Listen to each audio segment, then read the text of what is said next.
Hello, football fans, and welcome to South Kitsap High School as the South Kitsap Wolves host the Capital Cougars in a Narrows League divisional crossover game. I'm Darren Bowden, and joining me in the booth tonight for our final broadcast of the regular season are my main colormen, Scott Yingling and Kevin Nod.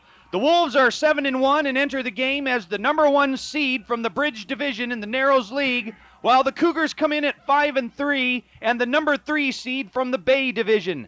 Tonight's winner will advance to the first round of the Washington State 4A playoffs, and the loser will get an early vacation, so the intensity will be high as every play may mean do or die. Tonight's winner will play the winner most likely between another playoff game between Kamiak and Lake Washington. Now, Scott, the Wolves have won 7 straight after their season opening loss to Rogers of Puyallup. So what are some things we can expect from them tonight? Well, fellas, I think the big question of the night is, can Capital stop the huge offensive line of South Kitsap? And with that, can they stop the Colossus man-child running back Ryan Cole? Also, I expect to see a good showing from our junior quarterback Travis Vetters, who has had to step up a few times earlier this season, but he'll see his first start in the playoffs. As we will get ready here for the playing of the national anthem by the South Kitsap High School NJROTC. Now, ladies and gentlemen, please join Rob Lewis and the SK Band in the playing and singing of our national anthem.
Like I was saying before, defensively, I expect to see South Kitsap buckle down and play some hard-nosed football against the trickery wing T offense of the Capital offense. Defensive standouts to look for in South Kitsap are outside linebacker Dominic Rio, defensive end R.J. Lang, and also the newcomer after a broken collarbone, Sean Banks. Well, Kevin, this will be Capital's first meeting with South Kitsap on the gridiron since Capital joined the Narrows League last year, so what are some things we can expect from the Cougars tonight? Well, guys, Coach Wayne Sorton has a weapon returning tonight with the return of his senior running back, Jake Carlisle, who injured or broke his leg in week 2. But at only 85%, he should still be impacting this game, especially in Sorton's trickery offense. Well, both offenses will show strong running attacks tonight as Capital will feature running back number 26, Jake Carlisle, who is healthy again after an injury, but he's probably only going to be around maybe 85-90%. But on the other side of the ball, South Kitsap will have on display their tailback, number 34, Ryan Cole. Cole is the state's leading rusher for all classifications, averaging an impressive 207 yards a game on 172 carries for just under 10 yards a carry, and he's scored an amazing 28 touchdowns. And I know the South Kitsap coaching staff is smiling because he's only a junior. However, one of the reasons Cole's able to lead the state in rushing is because of the outstanding offensive line, which averages just over 230 pounds. So the combination of Josh Holt, Jeremy Akers, Ben Duncan, Chris Kruger, and Jeff Rio, and R.J. Lang at tight end has contributed tremendously to Cole's performance this year at tailback. In other Narrows League divisional playoff action this evening, we also see the number 1 seed from the Bay Division, the Bellarmine Lions, at 8-0, who take on the Peninsula Seahawks, who are the number 3 seed from the Bridge Division. Their record is 5-3, and those two will meet at Stadium Bowl. In the other playoff game, the Wilson Rams will go head-to-head with the Gig Harbor Tides, both of them the number 2 seeds in their division. So playoff fever has struck here in Western Washington, and we have a lovely evening here tonight, gentlemen, as it's a little windy, but we don't have any rain, and I don't think we had any for the forecast this evening either, as the captains just come off the field for the coin toss. So the officials are meeting out just past midfield as it looks like the Capital Cougars won the toss and they will be receiving. So the Wolves will come out first on defense, and we'll see what kind of a running attack that the Cougars will show here at Joe Knowles Field at South Kitsap High School. Well, I think South Kitsap is going to have a little trickery thrown at them tonight. They've only seen one wing tee, I believe it was by the Olympic Trojans, and played very well against them. But this is a very well-coached team. They're a fairly big team, fairly quick. Obviously very good to be in the crossover games. So I think we're going to see maybe a few reverses, a few maybe shoots and ladders play. There's some trickery in the sleeve of that coach over there, and you have to show him some respect. Jordan Carey and Jake Carlisle lead to receive for Capital. Jimmy French kicking off for the Wolves. Well, back to receive is number 26, Jake Carlisle, as the kick is up by Jimmy French for the Wolves, and it's heading left, and it's taken by number 2, Jordan Carey, as he fields the ball at about the 20-yard line. He still stays on his feet, and he's met by a pack of Wolves just past the 35-yard line for about a 15-yard return, where Capital will have the first possession, 1st and 10, heading from our left to right. So a nice return by the Cougars, and good stop there by the Wolves defense, and we'll see what kind of an attack that the Cougars come out with here in the first quarter of play. And they come out with 2 backs in the backfield with a motion. They hand the ball straight up the middle. They don't get very far. South Kitsap looked really organized right there. As soon as they broke the huddle, they paused a little bit, checked out the situation, and the guys were out and ready to go. It looks like South has been practicing a lot on that wing tee, that trickery play. Like I said, they haven't seen this a lot before, but it looked like off that one play that they might do an okay job tonight. Well, the Cougars got about 1 yard on the play. It'll be 2nd and 9 after the run by Mackey. They hand the ball again off to Mackey. He goes off left guard, but he barrels his way through. He might have got a couple on the play. And he's almost at the 45-yard, we'll call it the 43. And it'll be 3rd down and 4 for the Cougars. So right off the bat, we see the Cougars coming out with 2 strong running plays. And that is one of their traditional strengths, is that strong running game. Well, I know we mentioned this last time South faced the wing tee. Defense has to stay home and make the tackles. Number 14, John Arney, is the quarterback for them. And Carlisle gets the ball, and he gets out to the right-hand side. He stays on his feet. He's at the 30. He's at the 20. He's at the 10. He's taken down by number 5, Gary Snyder, at the 4-yard line. What a run by Jake Carlisle.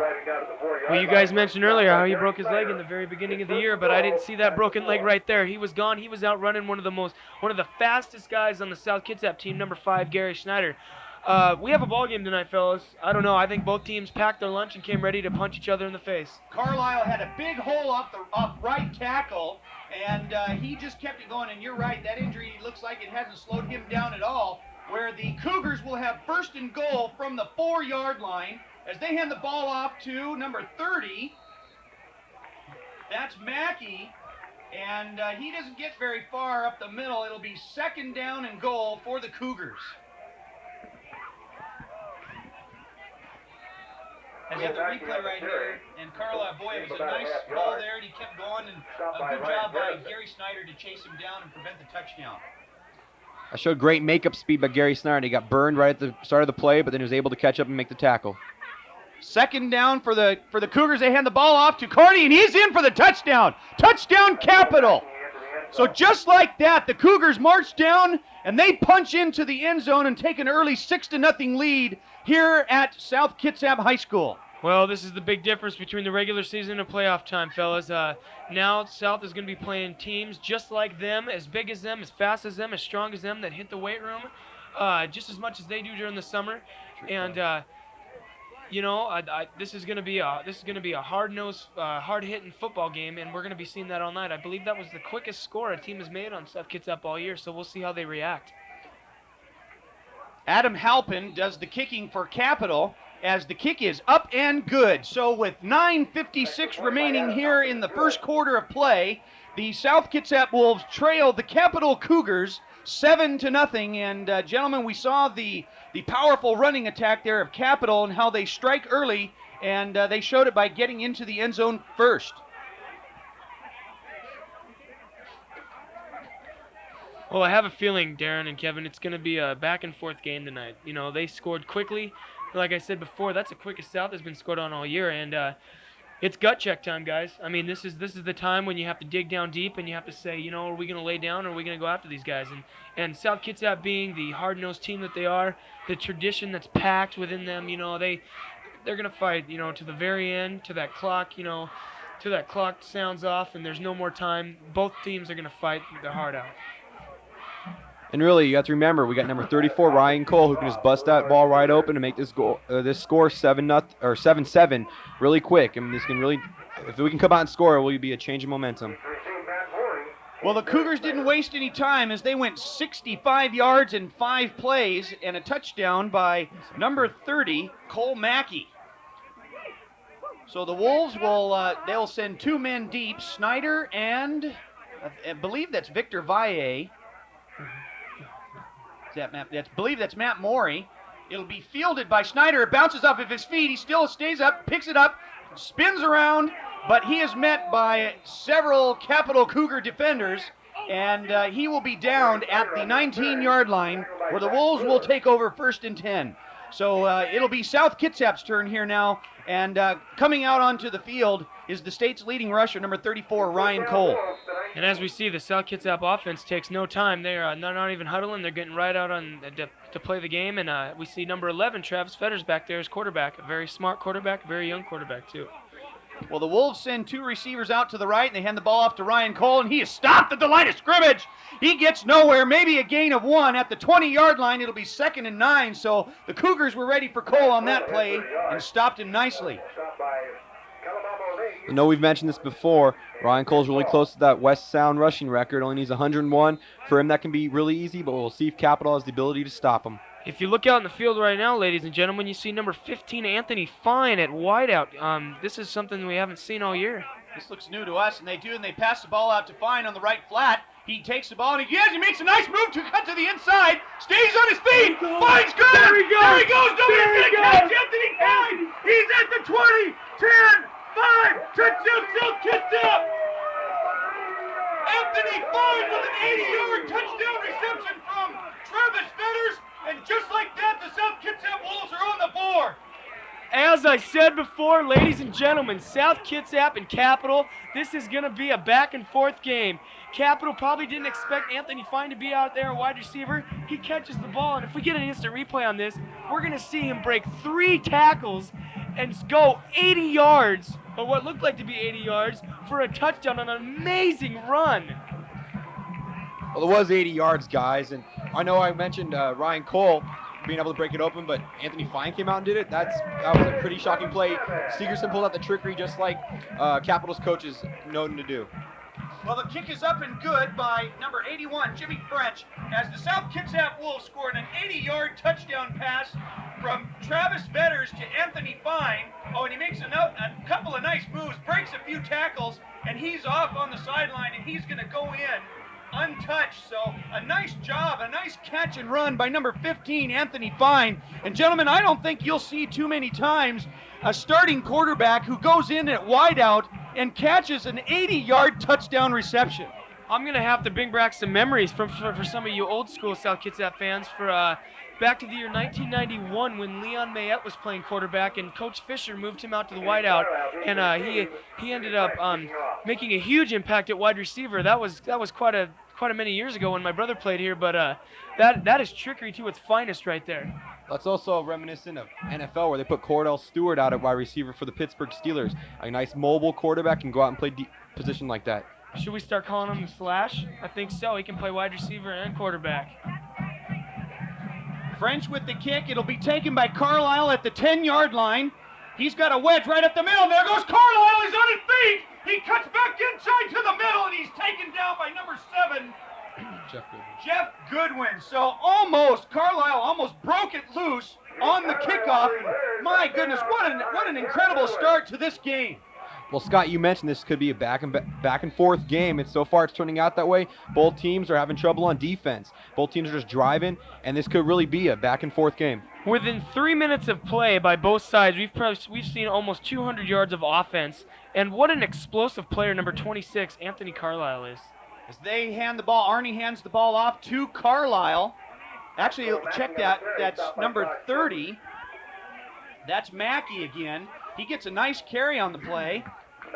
He gains about 8 yards. It'll be 2nd and 2. So the first series for the Cougars, they went 5 plays and 65 yards, and then the Wolves turn right around, and in 2 plays, they go 80 yards to get on the board themselves. So a great game so far as they hand the ball off to Carlisle, and he's met at the line of scrimmage and he stays on his feet.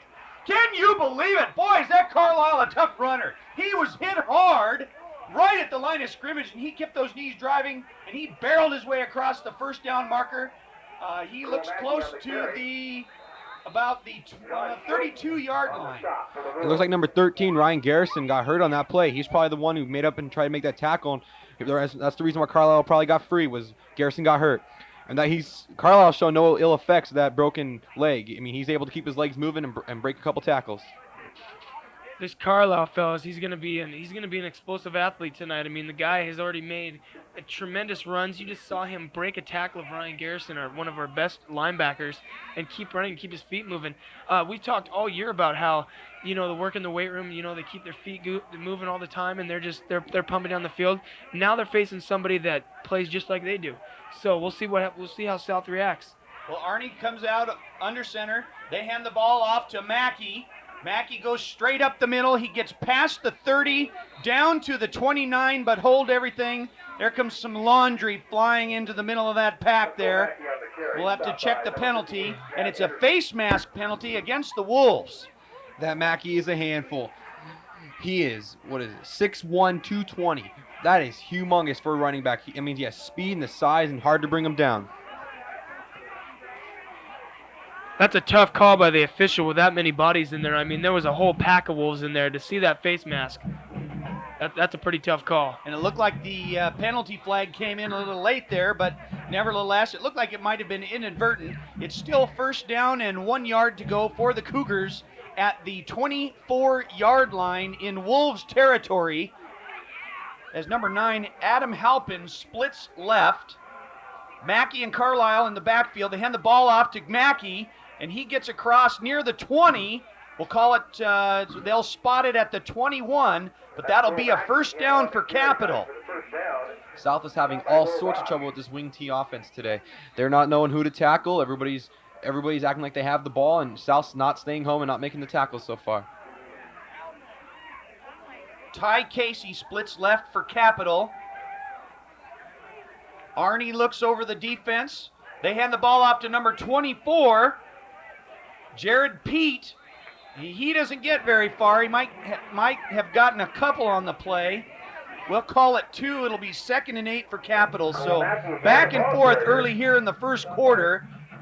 But, gentlemen, this is expected because this is like a playoff game, as the winner will move on and the loser will go home. Oh, there's no more free lunches from now on, guys. I mean, every team is going to be the same caliber as South Kitsap, playing with the same talented guys, and I expect every game to be like this after this. Halpin splits right. Mackey and Carlisle, they fake the handoff. Arnie rolls right. He's being chased, flushed out of the pocket, and it's caught. Caught by number 42, Nick Palladino, at the 6-yard line, where Capital will have another 1st and goal. A nice rollout by Arnie to his right for a gain of 14 on the play. So Capital is wasting no time, and that's the first pass play we see here from the Cougars. Well, in the last couple of weeks, we've been able to see Gary Snyder close in and make that interception. This time, he didn't quite get the quick reaction, wasn't able to close and make the interception, had to settle for the tackle. And I would imagine that Carlisle or Mackey will get this, but Arnie keeps it. He rolls to his left. He's got a man wide open. It's caught. Touchdown, Capital. Jake Carlisle with the reception. And the Cougars are on the board again. So a lot of scoring here early, through the middle part of the first quarter, and the Cougars are on the board again. Man, South Kitsap is having so much trouble with stopping this team. They're leaving people open in the passing game, and then when they run it, they're not able to make the tackles. They need to start paying more attention, I guess. Well, Capital showed a couple of odd formations on the kickoff, and they're doing that again here for the extra point. And we do have an official's timeout, and it looks as if Capital is just trying to see what the Wolves will do on defense, but I would imagine that they'll all come back in. And they do. Carlisle went up to the ball, but they're not going to fool the Wolves here on defense, as they'll get set up, and Halpin will do the kicking.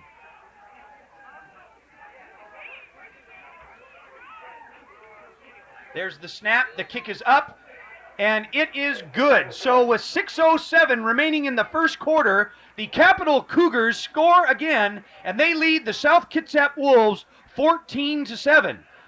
Early on in the first series of plays, Capital was relying upon that strong running attack, but with a couple of good pass plays here, the Cougars get into the end zone again. We'll have to see if South's able to come back with that big play and put this game back in their momentum. Hopefully next time they'll be able to stop them on defense. Well, the Cougars did a nice job there of ball control, and so far we have not seen any turnovers by either side, and we know that several of the teams that have played against South Kitsap have just been plagued by turnovers, but Capital is doing a nice job of taking care of the ball. Well, you also got to put into account, Darren, that there's been really no rain here in the last couple of days. So, I mean, the slippery rock is kind of dry, and you know, not to make excuses or anything like that, but just saying that, you know, the field has a lot less moisture on it, and it's a big game. You know, I mean, guys are a lot more anxious to hold on to that ball, and a lot more conscious of it, I think, too. Well, despite a little wind out there, we are near perfect conditions as the Cougars are getting ready to kick off here, and back deep to receive number 24, Matt Morey, and number 5, Gary Snyder. And I know that the Cougars are going to have to keep an eye out on Snyder because he's done an excellent job on special teams this year, especially on punt returns.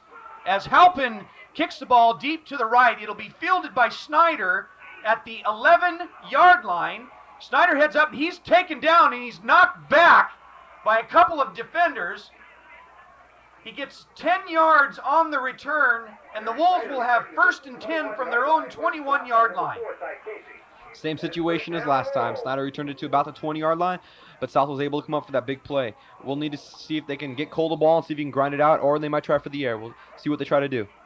Well, on their first series, their 2 plays were pass plays, resulting in an 80-yard touchdown pass from Vetters to Fine, and we'll see what we can do here on offense. They hand the ball off to Ryan Cole. He hits left. There goes Ryan Cole. He stays on his feet. He cuts around to out to the right side, but he's taken down at the 28-yard line. A nice run by Ryan Cole. A gain of 7. It'll be 2nd and 3 for the Wolves. Those little 9-yard gains, 8-yard gains, that's what's going to win ball games right there. Because, you know, the big run can score touchdowns and stuff, but it's those 8-yard gains that's going to fuel you the whole game, and that's what South Kitsap's made of. Wolves are in the I formation. Vetters a little 3-step drop with the pass out to the flat. It's intercepted. It's off the hands of number 25, Tyler Mayfield. It hit him right in the chest, bounced up, and it was intercepted by number 2, Jordan Carey. So turnovers have plagued the South Kitsap Wolves here. That is their first turnover, and the Cougars will have excellent field position with the ball at the Wolves 38. That's the big break one of these teams is waiting for, another team to create a turnover. And now looking down there, we see Anthony Fine playing defense now. So he's really an all-around kind of guy. Vetters had just a little 3-step drop, hit Mayfield right in the numbers, but it bounced off of him, and it was intercepted as Carlisle takes the handoff. He stays on his feet. He drives down near the 30-yard line, but there's a flag on the play, and that's usually in the area of holding. Carlisle on the carry, stopped by Matt Morey. So a potential gain of 8 yards. It will be offsides on the offense. So negate that. There's been some pretty late flags tonight, fellas. That's the second flag that's come in late. Usually the offsides comes right off the bat. Negate that that penalty, or that 8-yard run, and tack on a 5-yard penalty. So instead of 1st and 10, it'll be 1st and 15. Well, wait a minute here. That's pretty far. Oh. Well, I'm not sure what that call is, but it sure sent him back quite a bit. And that looks like it was also a spot foul. So they're going to send him back. That looked like a 15-yard penalty from the spot of the foul. They're going to back him up even further. It's going to be 1st down and 30. Move them all the way back into Cougar territory at their own 48. Personally, I've never seen that, fellas. Not even in all the years that I played football or anything like that, I've never seen a penalty like that. Well, Arnie rolls out to his left, and the pass is complete. A pass play complete to number 42, Nick Palladino. Pass complete to Nick Palladino. And they almost gain it all back there. A gain of about 28 yards. It'll be 2nd and 2. Can you believe it? That's the second time tonight you've said Nick Palladino's name. He's a good wide receiver. He's catching the ball well, and they're making the plays tonight, fellas. Palladino looks like the go-to guy on the pass play as Halpin splits right, and they hand the ball off to Carlisle. He stays on his feet. He gets close to the 1st down marker. I believe he has it. We might need a measurement here. So a huge pass play. The Cougars, even though they're usually strong on the run, they're doing a nice job with their passing game here this evening. And we'll have a spot, and I believe he's got the 1st down. Well, so far this game, and even watching pregame warmups, we see that number 14, John Arney, has a good arm. He's able to time it perfectly, lead the guy perfectly, and he makes the nice completions. One key to Arnie's success tonight has been a good job by his own offensive line, who has been providing him with a lot of protection and giving him the time to find the open receivers for their pass plays. So the Cougars are doing a nice job here, and it is a 1st down as they are into Wolves territory, and the ball will be spotted at the 28-yard line, 1st and 10 for Capital. Halpin leaves the huddle early and splits left. Cougars still in that wing T offense with Mackey and Carlisle in the background. They hand the ball off to Carlisle, and he runs a little pass play, a halfback pass, and it is completed to number 24, Jared Pete. So a little trickery there by the Capital Cougars on offense, and they gain about 9 yards. It'll be 2nd and 1 for the Cougars. South Kitsap is seeing offense from every aspect that can be imaginable. They're getting run on, passed on, trickery, pass and run. They really have to be on their toes tonight, guys. The Cougars are doing a nice job of handling the ball here. 2nd and 1. Arnie hands the ball straight up the middle to that looks like Mackey. He barrels his way all the way down, and another late flag coming in, and that might go against South Kitsap for a personal foul or a late hit. It's a personal foul against the Wolves defense. So an early turnover and some penalties against South Kitsap defense, hurting them here in the 1st quarter. This is really something the home fans haven't been used to. This year and last year, South didn't lose at home at all. This is the first time they've really been down. Well, with 3:31 remaining here in the 1st quarter, and already with a 14-7 lead, the Cougars have a 1st and goal at the 5-yard line, and they're knocking on the door again. Well, really, we're seeing a lot of wide open receivers for Capital tonight. South defense is not really sticking to the receivers. Arnie under center, hands the ball off to Mackey, and he barrels down the middle, and he's not going to get in, but he's stopped down at about the half-yard line. Now it's gut check time, guys. We're going to see the South Kitsap defense. They're going to have to really get their stuff together and really pound up that middle, because they're going to be the Capital offense is going to be coming with everything they can. So we'll see if they plug up that middle and stop them. Well, a few mistakes early on by South Kitsap is being easily displayed here, and Capital, they are taking advantage of that as they will have a 2nd and goal from the 1 yard line. In fact, they only need about half a yard. So they have a lot of momentum going their way as the Cougars break the huddle. A quick huddle here. Arnie hands the ball off to Mackey, and that's coming back. Carlisle wasn't set. He took off a little bit before the snap, so they're going to send the Cougars back another 5 yards. It'll be 2nd and goal from the 6 yard line. Despite that flag, South had him stopped. They really plugged up that middle, and they were ready to go. Well, it's just a nice penalty because it gives South a little bit more breathing room. They're able to come up and make the tackles. They don't have to worry about the goal line being right behind them. So scoot the Cougars back 5. It'll be 2nd and goal from the 6.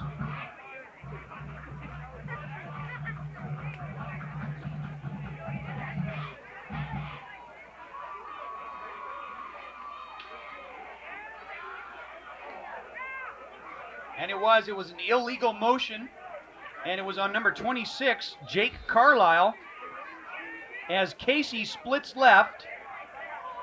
The Cougars with that quick break of the huddle. They hand the ball off to Carlisle. He heads right. He's going in for a touchdown. Touchdown, Capital.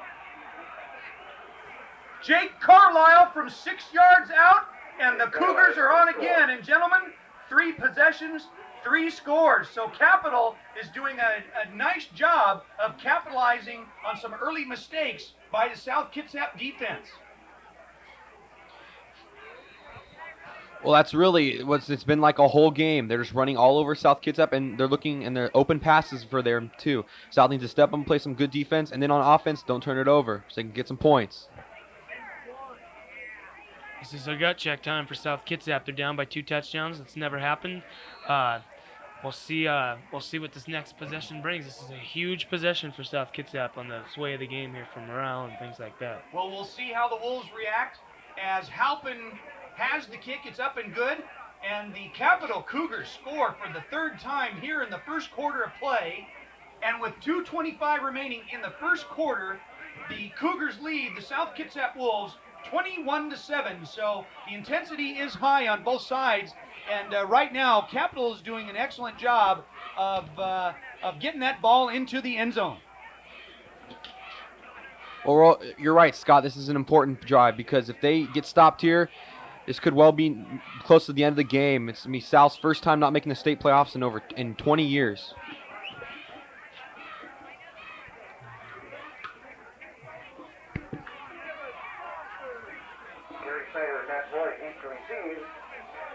So the Cougars come out here with they have that odd formation where they have everybody line up on the right side of the 40. Actually, it's about at the 35. And just before they kick,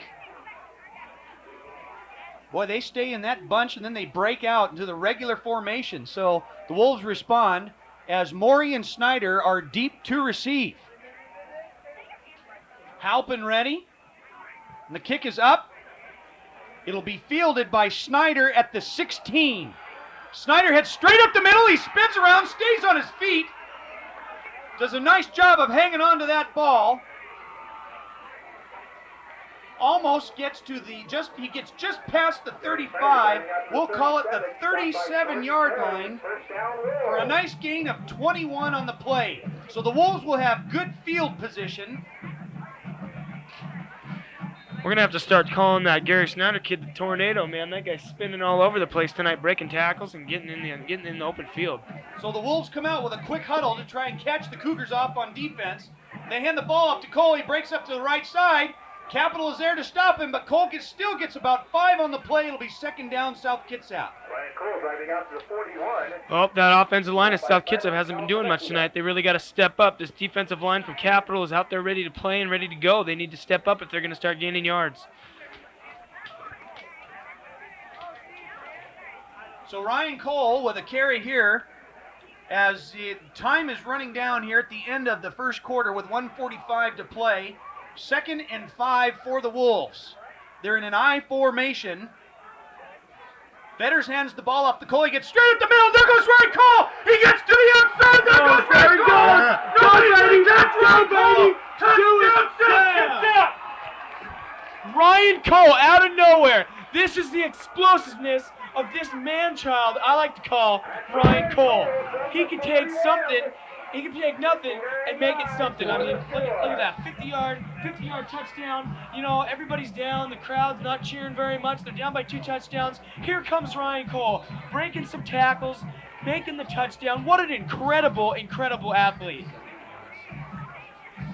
A nice run by Ryan Cole, a touchdown run of 58 yards, and he's not the state's leading scorer for nothing, as Jimmy French kicks, the ball is up, and it is good. So the Wolves respond positively, and they get on the board here with 1:28 remaining in the first quarter, and it's already 21-14 Capital. We have a replay here. What a nice run. A great hole opened by the South Kitsap offensive line. This is typical Ryan Cole running back. He gets outside and breaks past, and cornerbacks cannot catch him. He's so fast. I think we mentioned it a couple weeks ago with that 6 speed? In the 40, that is just blazing speed down the sideline. And number 2, Jordan Carey, just couldn't catch up to Ryan Cole. So already a 58-yard touchdown score for Ryan Cole. And boy, what a seesaw battle here late in the first quarter of play.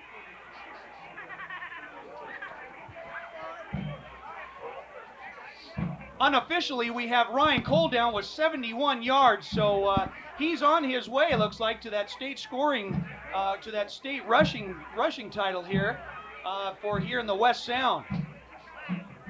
Carlisle deep to receive for the Cougars as French waits for the signal from the official. There goes the kick. It's a squib kick to the left. It'll be fielded at the 20-yard line. Oh, he's hit hard. My, what a hit. Oh, that was by number 8, Nick Anderson, the sophomore, who we've mentioned a couple times earlier this year.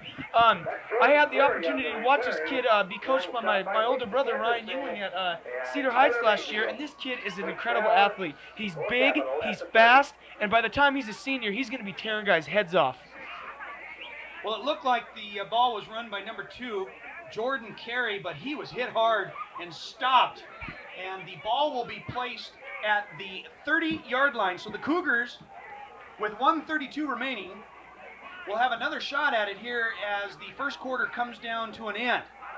They hand the ball off to Mackey. He goes straight up the middle, stays on his feet. Boy, what a powerful runner he is.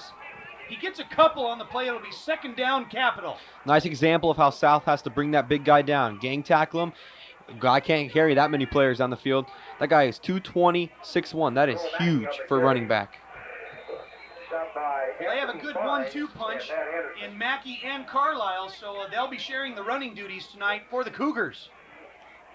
Yeah, but to counteract that running attack, we have big number 58, Buddy Anderson, and number 79, Jeff Rio, right up there for the nose tackles. And we've got good speed, so they're not going to get a whole lot of big gains on this play as they hand the ball off to Carlisle, and he's hit hard by the South Kitsap defense, and he's not going very far. A gain of maybe 1 on the play.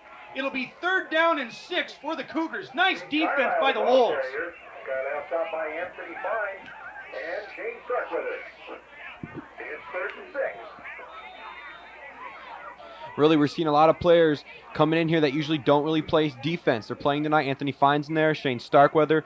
These players we haven't seen in the past couple weeks, but they're getting the chance tonight. Boy, Fine's doing an outstanding job at linebacker tonight as they run a little trickery, a double reverse. They hand it back to the inside, but Capital is stuffed. They are stuffed there. They only get a few yards on the play. Nice tackle by Lowell Bosch. I believe he's our leading tackler this year, and that really showed right there. He stayed with that play and brought down the running back. So at the end of the first quarter, the Capital Cougars lead the South Kitsap Wolves 21-14, and boy, what a game this is. And I believe right now we're going to go to a commercial.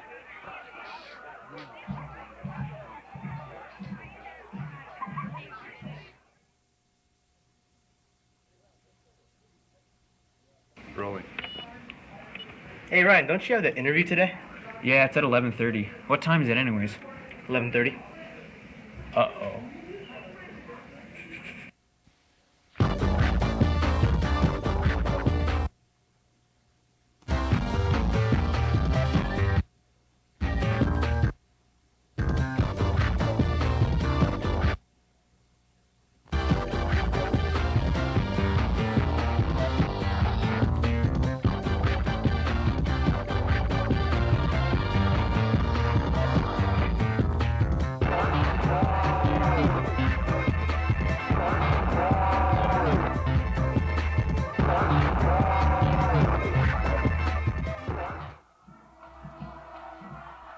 Well, welcome back here to the beginning of the second quarter of play as we have switched sides, and the Capital Cougars lead the South Kitsap Wolves 21-14.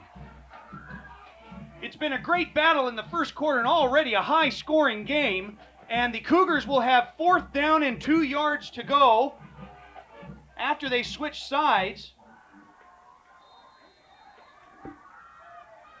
And it looks as if the Cougars are going for it. But apparently, no, wait a minute. They put 2 seconds back on the clock. It's so still hold the everything. first quarter. Still the first quarter here, so we'll get things straight. 2 seconds left as the Cougars will punt the ball away, and the ball is kicked. It's off the side of his foot, and it's fielded by number 6, Ryan Sage, at the 41-yard line. So now that officially will be the end of the first quarter, and we will switch sides here. A few little announcements here. If you're looking for a night out featuring quality family entertainment, we've got just the ticket. The South Kitsap High School Drama Department, in their fall production of are proud to present The Miracle Worker. This is an inspiring story of Helen Keller and her teacher Ann Sullivan. This is a powerful drama the whole family will enjoy. Show dates include November 10th, 11th, and 12th, and November 17th and 18th. For ticket information, contact the high school at 876-7318. Please come out and support our excellent drama department here at South Kitsap.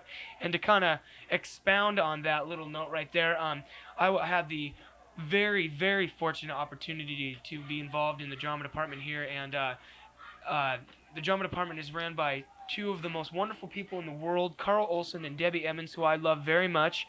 And if you guys are, if you people out there are looking for a great night of excellent acting and professional theater, it's not in any way a student-ran theater program. I mean, this is professional theater, and it's just a great time. So come on out and support that drama program, as the Wolves will have 1st and 10 from their own 45s. They hand the ball off to Ryan Cole. He dances his way across the middle. He stays on his feet, and he gets cross midfield for a gain of almost about 9 yards on the play. A nice run by Ryan Cole there, and unofficially we have Ryan Cole as surpassing that rushing record.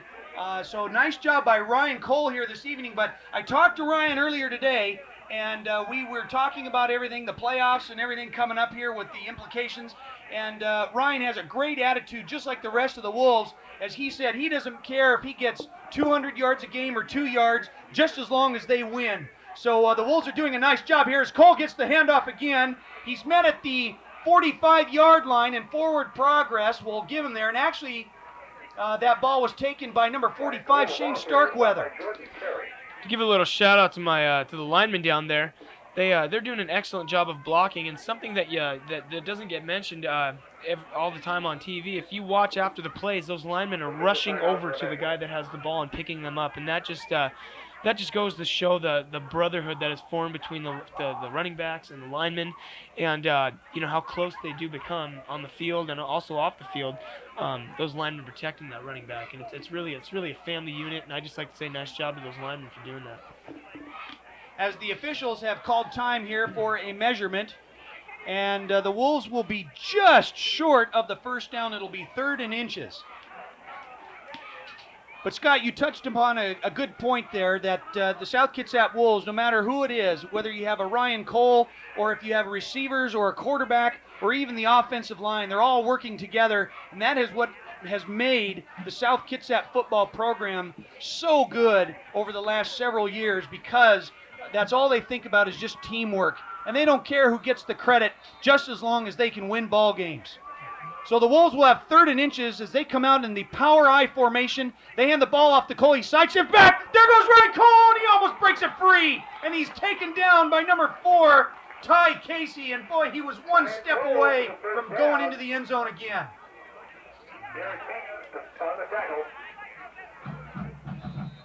So the Wolves get a first down here as they enter Cougar territory. And the ball will be placed at the 37-yard line of the Cougars. Josh Chilton splits to the right, Mayfield left. Cole, the tailback in that I formation as Vetters looks over the defense. They fake the handoff to Cole. Vetters rolls out to his right, He doesn't have anybody open, so Vetter starts running. He's going to make it down pass, cuts inside the 30, and he is crunched by some Cougars.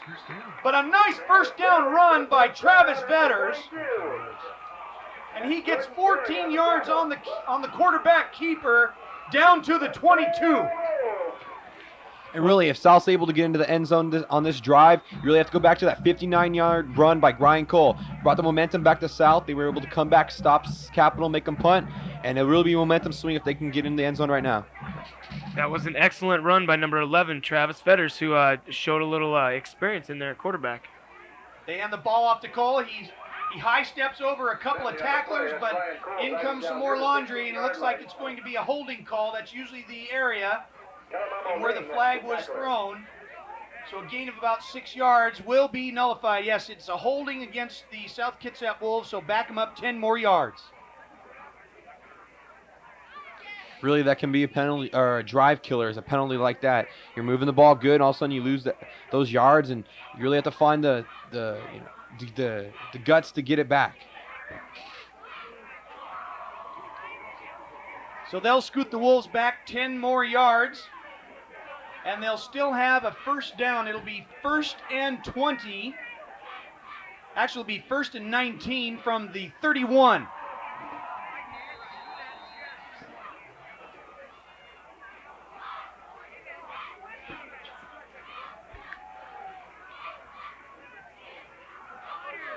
So the Wolves break the huddle.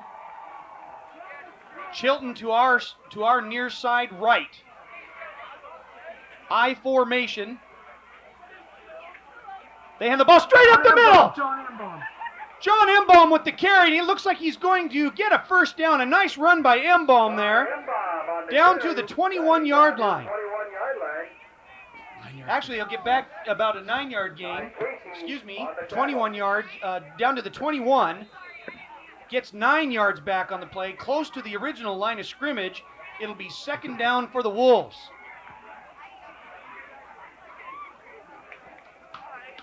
That's what I was talking about. They needed that play to get the yards back, so now they're only 2nd and 10.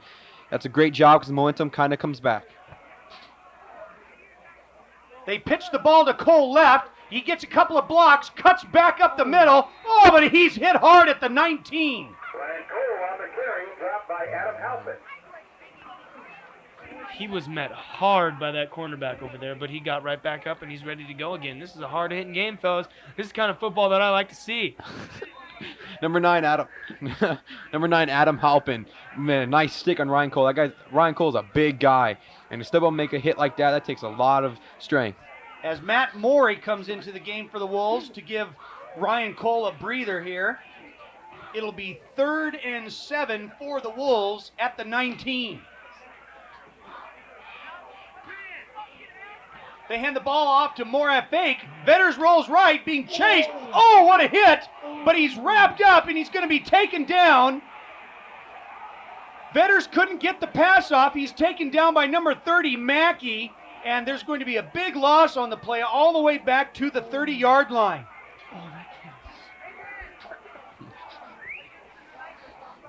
So the 3rd down play unsuccessful for the Wolves, and it'll be 4th down. 4th down for the Wolves. Like I said before, fellas, this is a hard-hitting game. This is the kind of game where you want to get out there and you want to put on the pads and you want to go back out and play.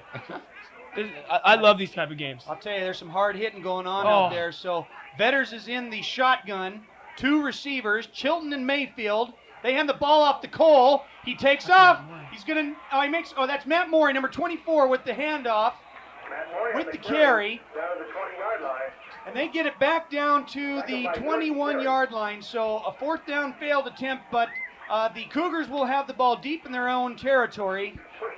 As they take over on downs, it'll be 1st and 10 Capital. Well, that's something we've been seeing. Morey's getting less and less carries because Cole's emerged as the dominant running back, but a senior like Matt Morey, he's getting less and less carries, and you feel for a guy like that. He was supposed to be the 2nd running back and not getting quite as many carries as he used to. Arnie hands off to Carlisle. He follows a couple of blockers, and he gets out to the right side, and he's being chased down, and he's taken out of bounds. Jake Carlisle, the ball carrier, stopped by Gary Snyder. A nice run by Jake Carlisle, taken down by Gary Snyder, but it is a first down run. So Carlisle having an excellent game so far in the first half here for the Cougars. So first down for Capital at the 32. They hand the ball to Mackey straight up the middle, bounces off a couple of tackles, stays on his feet, and he barrels his way down for about a 25-yard gain.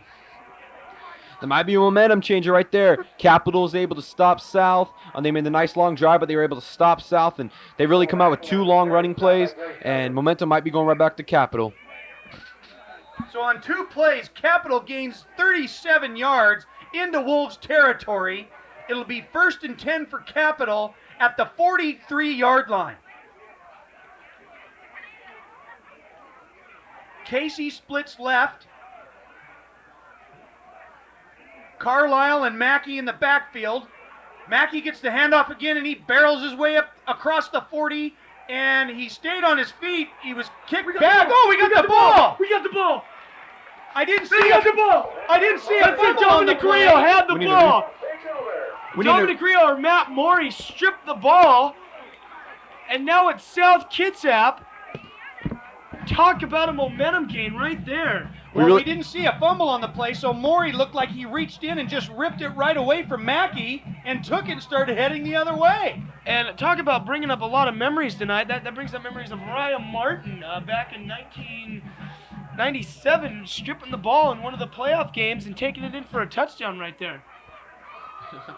So a turnover here by the Cougars gives the Wolves good field position near midfield as Cole gets the handoff, goes over left guard, gets 4 on the carry. It'll be 2nd and 6, South Kitsap. 49-yard line.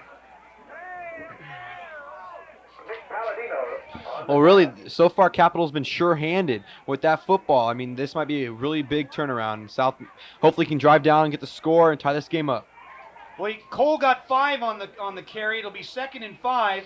And in at quarterback now for the Wolves is number 15, Anthony Fine, who earlier in the first quarter caught an 80-yard touchdown pass. And now he's at quarterback. He fakes the pass. He's got the ball. He's heading straight up the middle. He's being chased by some Cougars.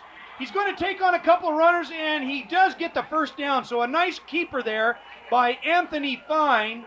Down to the 42-yard line. It'll be 1st and 10, South Kitsap. And Ben Davidson gets first down Wolves at the 42.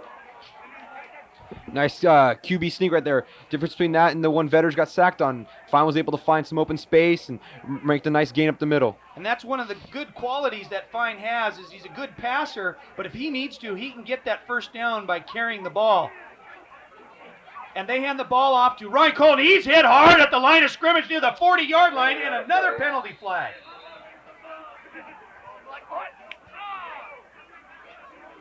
Number 84, Casey Smith, in on the stop, and another holding penalty against South Kitsap. So some penalties here early on are hurting the Wolves. Well, really, you mentioned the running, being able to run as a quarterback. That's the way the game's moving nowadays. You look at Marcus Tuiasosopo or Michael Vick in the college ball. They're really mobile quarterbacks. They're able to pull down and scramble, and that's what you need to be nowadays to be a quarterback, is that mobility. And the South Kitsap coaches just can't believe the holding penalties that are being called here tonight, as we've seen that little yellow flag being thrown several times here. So turnovers and penalties are now starting to play into factor here, as the Wolves will have a 1st and 20. Fine with a little 3-step drop, hits Chilton just past midfield. He's taken out of bounds. The pass complete to Chilton. He gets 6 yards on the pass play. It'll be 2nd down and 14 for the Wolves. So South Kitsap showing a little bit of that strong running attack and a few pass plays here, mixing it up, trying to keep the Cougars honest on defense. As they split 2 wide receivers, Cole is the tailback. They hand the ball off, but they're going to stop that play, and it looked like there was an illegal procedure against the offense. Yeah, it looked like Jeff Rio, right before the snap, lifted his arm up, and you have to stay still the whole time. So a gain of 6. Scoot him back. A loss of 5 on the play. It'll be 2nd and 19 for the Wolves.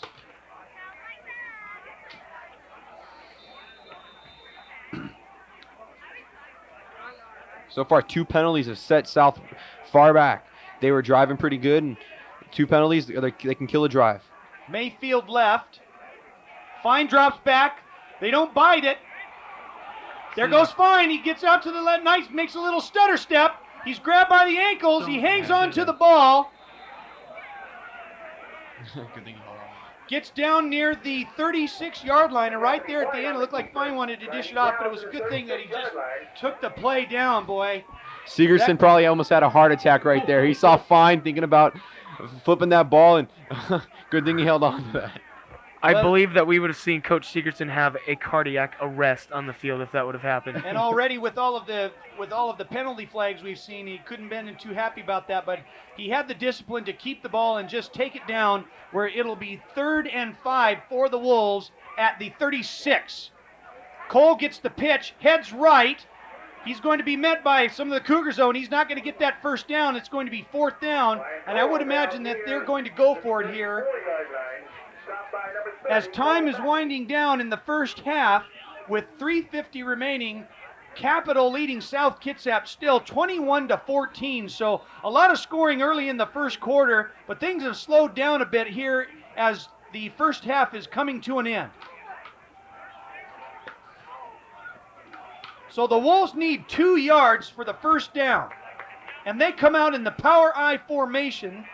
Chilton split right. They hand the ball off to Cole. He gets out to the outside. He stays on. Oh, nice taken down by number 4, Ty Casey. But he gets the first down. So a nice play there by the Wolves to get the first down to the 26. To the 26. On the tackle, Ty Casey.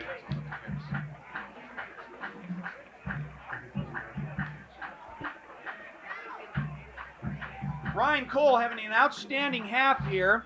We have him down for unofficially at 110 yards rushing. Fine drops back, looks for Chilton down the right side. He jeeps out. Oh, and nice defense by the defender, Matt Yusko, as he just knocks the ball down. That's the thing you want to do on those lofty passes in the end zone. If you're not getting an interception, make sure you knock it down because balls can tip up and receivers can still catch it. Fine had Chilton open on the right, but a nice defensive play by Yusko. Incomplete. It'll be 2nd and 10 for the Wolves. Chilton split right, Snyder left. Cole gets the handoff, tripped up, and another penalty flag coming in. You got to be kidding me. Is this going to be? And oh, it's a personal foul against Capital. I thought that was going to be a holding penalty there, but it's going to be against Capital, and that'll be an extra 15 yards tacked on against the defense. From the reaction of the other team, I believe it's number 9 for Capital that had the personal foul call on. I would imagine the Wolves will accept this penalty.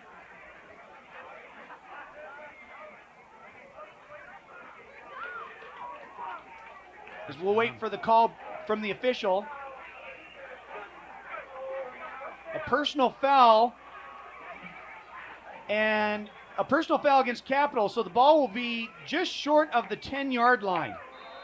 The Wolves can still get a first down, but they need to get down to the half-yard line.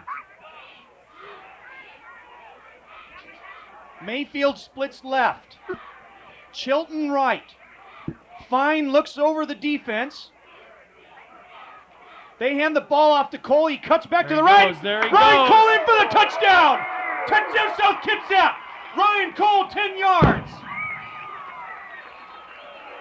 And we have a player down on the field.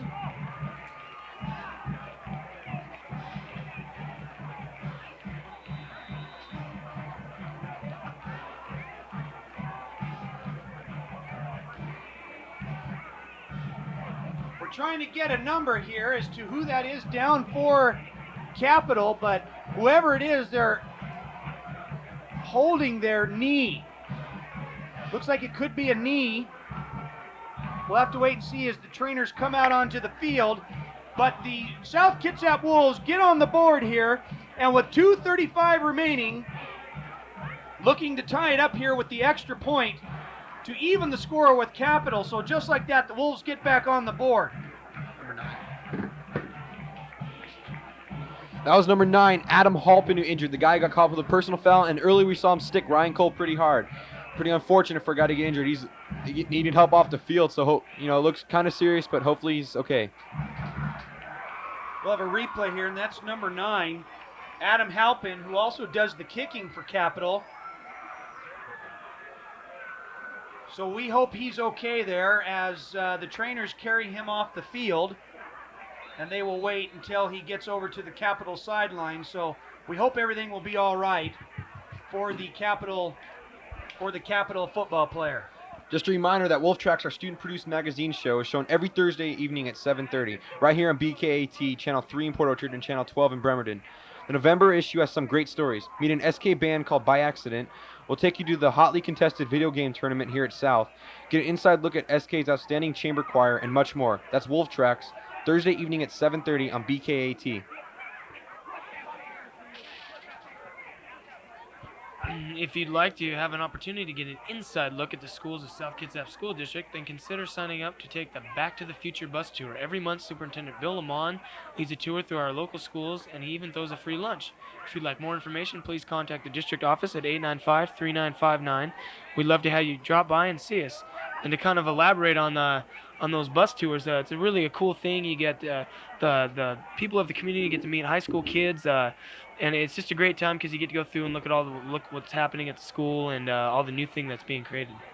So an injury timeout here as number 9, Adam Halpin for Capital, is taken off the field with looks like a leg injury, but we'll hope everything is okay as the kick is up and good by Jimmy French.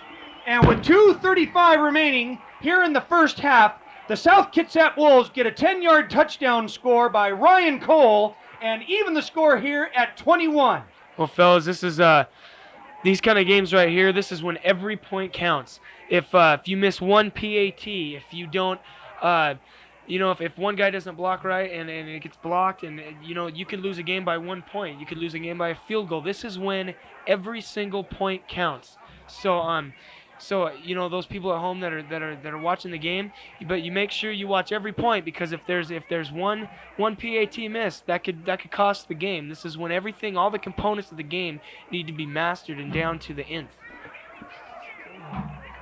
Well, just like the score shows that it's even at 21, so are both sides offensively and defensively. The South Kitsap Wolves being powered by their tailback, number 34, Ryan Cole, and that big offensive line. And on the other side of the ball, a good running performance tonight by Jake Carlisle and Cole Mackey. So the Wolves are ready to kick off here as French squib kicks the ball down the right side of the field. It's taken by number 2, Jordan Carey. He gets about 10 yards on the return, where the Cougars will have the ball on their own 31-yard line, 1st and 10. Tackle made by number 9, Brennan Mueller. Great kickoff coverage by the South there. Right after Brennan hit him, there was about 4 other guys right there to help him with the tackle. So senior John Arney comes out to direct the Cougar offense, and the Wolves will try and stop the Cougars here on defense as the Cougars break the huddle early with Casey splitting right. They hand the ball to Carlisle left. He is stopped and he's taken back for practically no gain. Nice defense there by the Wolves line and the linebackers. So practically no gain. It'll be 2nd and 10 Capital. Once again, we're mentioning Anthony Fine. He was getting blocked. The runner back was right there. He reached out with one hand, grabbed Carlisle, and didn't let him go. And eventually, everybody was there to help him bring him down. And at 6'2", 201 pounds, he is a prime defender to take down anybody from that Capital offense. So the Cougars come out quick, try and catch the Wolves off guard. They hand the ball off to Mackey, looks like.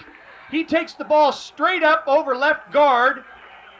He gets a few on the play here, but the Cougars will be short of the first down. They get a couple on the play. It'll be 3rd and 5. So a test here for the South Kitsap defense, as they might try, and I would imagine if they stop him here that they would be looking to call a timeout in hopes of getting that ball back before the first half runs out. So the Cougars come out quickly. Arnie hands the ball off to the number 26, Carlisle. He gets out to the right side, stays on his feet. He gets near midfield. It'll be first down, Capital. So a nice bit of running there by Carlisle. Well, really, if either of these teams can get on the board right before halftime and be a huge momentum burst or momentum swing heading into the locker room, they'll be able to have the 7-point lead, and they'll have the mojo going for the second half. So just short of midfield at the 49. The Cougars driving here with 60 seconds left in regulation of the first half. Arnie fakes the handoff, rolls right, has a man open. He's got him on the right side. He goes out of bounds. And that's Palladino again. So he's been the prime receiver here. He gains 14 on the play and gets out of bounds with 51 seconds. So a nice job of clock management here by the Cougars.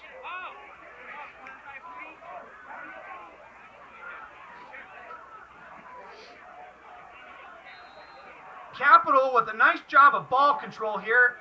They're moving into Wolves territory at the 39-yard line, looking to possibly score here before the first half is over. Arnie drops back, but the whistles sound, and it looks like that will be a delay of game. It looked like number 4, Ty Casey, out on the right outside, with he was playing receiver.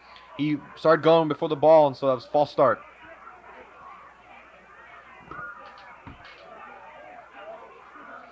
We'll wait for the official signal here.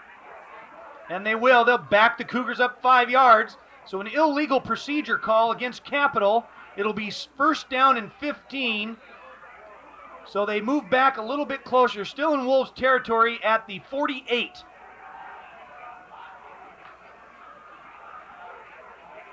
Two wideouts for the Cougars. They hand the ball straight up the middle to Mackey. He stays on his feet, and he's just barreling over South Kitsap Wolves. But another flag comes in. Not sure what that penalty is all about here. But Mackey had a gain of 20 on the play. Timeout, Capital. And we have a timeout here by Capital. It's our ball. We're waiting for an official signal. I thought I saw a flag come in there. But I haven't seen a signal by the officials yet, so unless I'm seeing things, I guess there was no penalty on the play.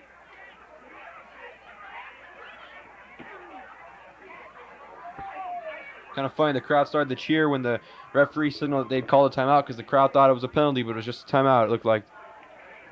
Well, Capital will have a 1st and 10, it looks like, from the Wolves 22. So I guess a penalty flag that we thought we saw thrown in there is all for naught. And Capital, with 43 seconds left here, is threatening to score once again before the first half of play is over.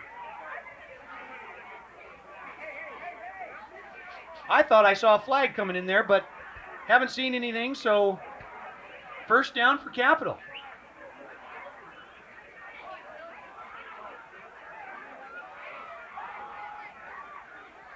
And the officials are just signaling for a first down.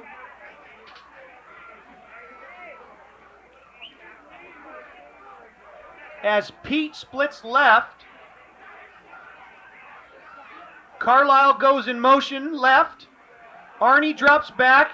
They hit Pete in a little screen, stays on his feet, taken down near the 15-yard line, as Capital will call a timeout here. Matt Anderson on the tackle. Their second timeout.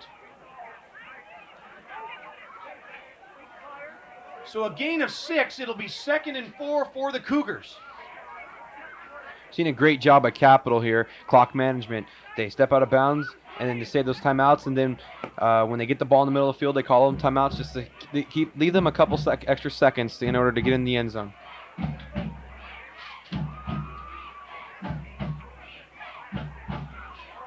Well, we've seen a lot of excitement here in the first half of play between South Kitsap and Capital with a tie score, but the Cougars are looking to break that tie and head into halftime with the lead. But the South Kitsap defense is determined to stop Capital, so right now the intensity is high on both sides of the field.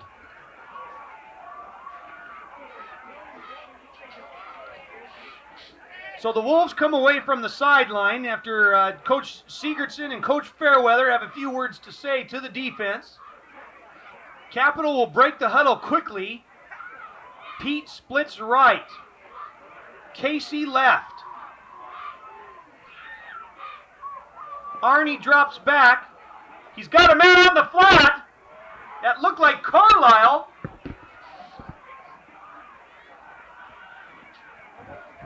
That's number 4, Ty Casey, with the reception, and he gets out of bounds to stop the clock with 29 seconds left here in the first half. We're seeing John Arnie pick apart the South Kitsap defense tonight. He is completing a lot of passes. I don't even know if he has an incomplete pass tonight. He's doing a great job with the nice delivery. So it'll be 1st and goal for Capital at the 4-yard line. Carlisle goes in motion. Arnie rolls right. He's got a man in the end zone intended for Casey, but it's incomplete. It'll be 2nd and goal, Capital. Matt Morey on the coverage. So Capital mixing up both the pass and the run here as well. 2nd and goal for the Cougars at the 4-yard line.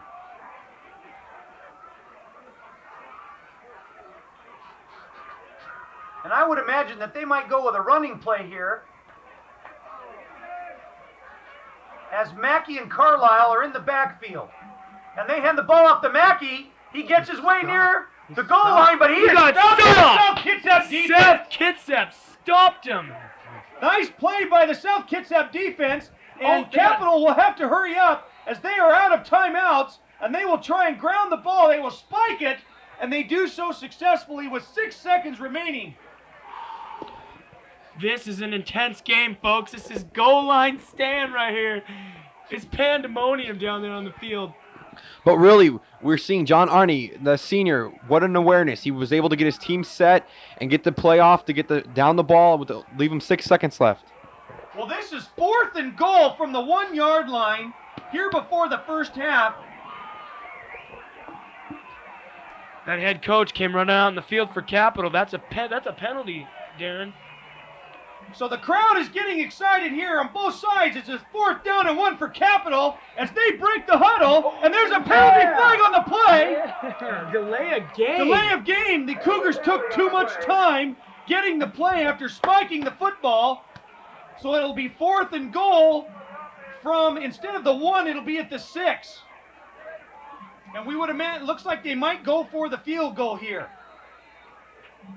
So a mistake on offense by Capital, blowing a golden opportunity from 1 yard out to get into the end zone, and they will have to settle for the field goal. And it looks like Adam Halpin is back in the game, so he looks like he's okay. The kick is up, and it is good.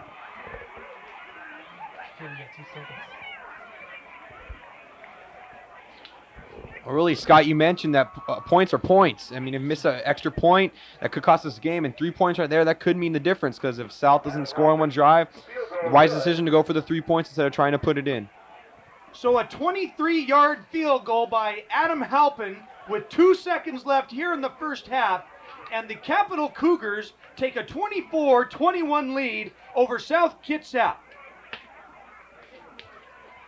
A great first half of football here at Joe Knowles Field, as I would imagine that that Capital, they're going to go into the locker room with a 3-point lead, but both sides are playing great football tonight.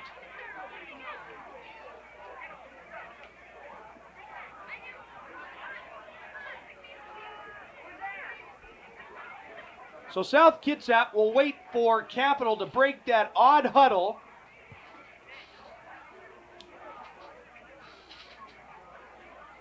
And as soon as they do that, the Wolves will they'll get set back in their regular formation for the kickoff, for the kick return. Rio and Maury back to receive for the Wolves.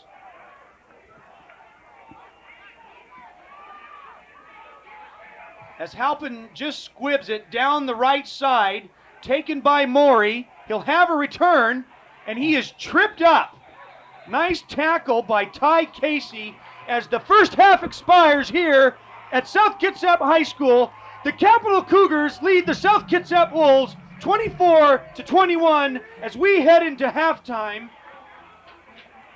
And we're going to fade to black here for a little while, and then we'll be back here with the second half, so join us later.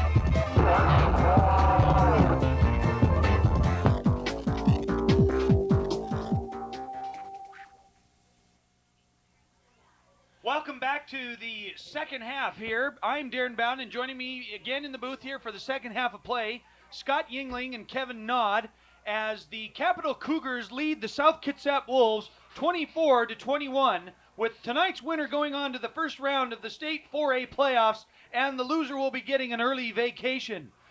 We've seen one great half of football here, as both sides are displaying wonderful things on offense and defense. The Cougars are being powered by their powerful running attack in Jake Carlisle and number 30,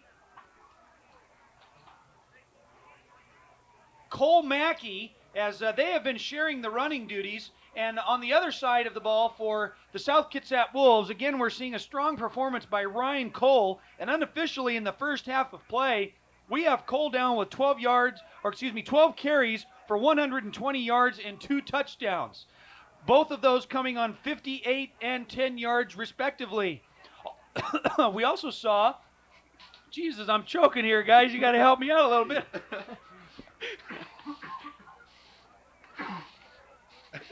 This is a pause for station identification while Darren chokes to death. Well, as I come back here, guys, I'm back from the dead. He's choking to death because he's so excited for the second half. I am. I'm so excited. I'm beside myself. I just can't sit here in this chair long enough. But anyways, also we had Ryan Cole scoring 2 touchdowns, and Anthony Fine, who regularly plays quarterback, started tonight as a wideout, and on the second play of scrimmage for the Wolves' first possession, Fine caught an 80-yard touchdown pass from Travis Vetters. As the Wolves will get ready to receive the kick here from Capital, back deep to receive Matt Maury and Gary Snyder. So the kick is a squib right down the middle, taken by Matt Maury. He gets a quick jump, stays on his feet, making his way near the 40-yard line down to the 38. Nice game by Matt Maury there. Came up and caught the bouncing ball. Nice game back up to the 39 is always better than staying at the 20. That was a great wall set up there by those South Kitsap receivers right there. Matt Maury put his hand on the back of those 4 guys and just got good yardage and was tackled from behind. So the Wolves break the huddle from the sideline, come out in the I formation, Chilton right, Mayfield left. Vetters hands the ball to Cole, dances his way around a little bit up the middle, and he gains about 5 on the play. Past the 40 to the 42, it'll be second down for the Wolves. That run right there just illustrated Ryan Cole's talent. I mean, the guy just pushed himself off the ground and gained another couple yards. That's the sign of a good running back when he won't stop and he just keeps going. We'll call it 4 on the gain. 2nd and 6 for South Kitsap at their own 42. So again, the Wolves come right out with that powerful running attack led by Ryan Cole as Vetters is under center. They hand the ball off to Cole again. He gets off to the left, and he's just tripped up. Tripped up by Nick Palladino, but Cole gets past the first down yard marker, so the Wolves are on the move here as they near midfield. Another great job of Ryan Cole. He's not really busting that many long touchdown runs like he usually does, but he's getting the nice 8-yard gains, which are always good because it keeps the chains moving. Number 45, Shane Starkweather, comes out of the game, and number 96, John Enbaum, comes in. Vetters, a little 3-step drop. He falls on his feet, and he's down. A little 3-step drop there, but his feet slipped out from under him, and he went down. And in high school football, when you are down, play automatically stops. You're not allowed to get back up and run like they do in the pros. So a loss of 3 on the play. It'll be 2nd and 13 for South Kitsap as Enbaum comes back out of the game. I think the only thing suffered there is maybe a little squeamishness by number 11, Travis Vetters. Other than that, I think South is okay. So as it's getting a little colder, we might see a little more dew forming on the field as Cole, he gets the hesitation handoff, cuts left, but there's no room for him to run. Nice tackle there by number 42, Nick Palladino. Was able to trip up Cole with a nice shoestring tackle. Cole gets about 3 on the carry.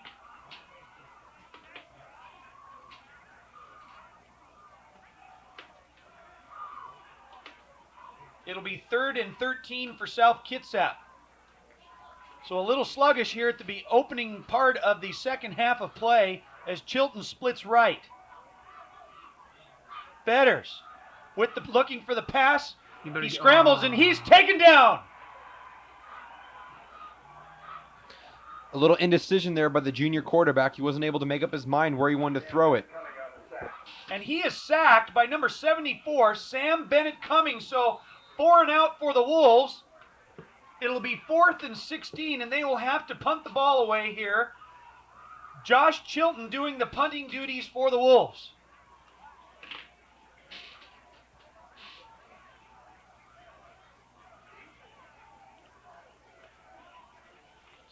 Carlisle and Carey back to receive. Carlisle slips on his feet. The ball taken by Carey on the run, but he's taken down near the 30-yard line, so about 9 yards on the return. And the Cougars will have the ball at their own 30-yard line. This right here is a huge possession for both teams, both offensively and defensively. You know, the Capital being up by 3 points, if they can go down and score, that means they're up by 10 and the momentum's going in their way. But if South can stop them in good field position and get that ball back, it's a whole new ball game. Right now, I consider this ball game 3-0, not 24-21. So the first series of plays by the Wolves produces nothing on the scoring side as the Cougars get the punt and they will have the ball, and they hand the ball off to Carlisle. He dances around a little bit, gets about 4 yards on the carry. It'll be 2nd down for the Cougars. We'll call it 2nd and 6.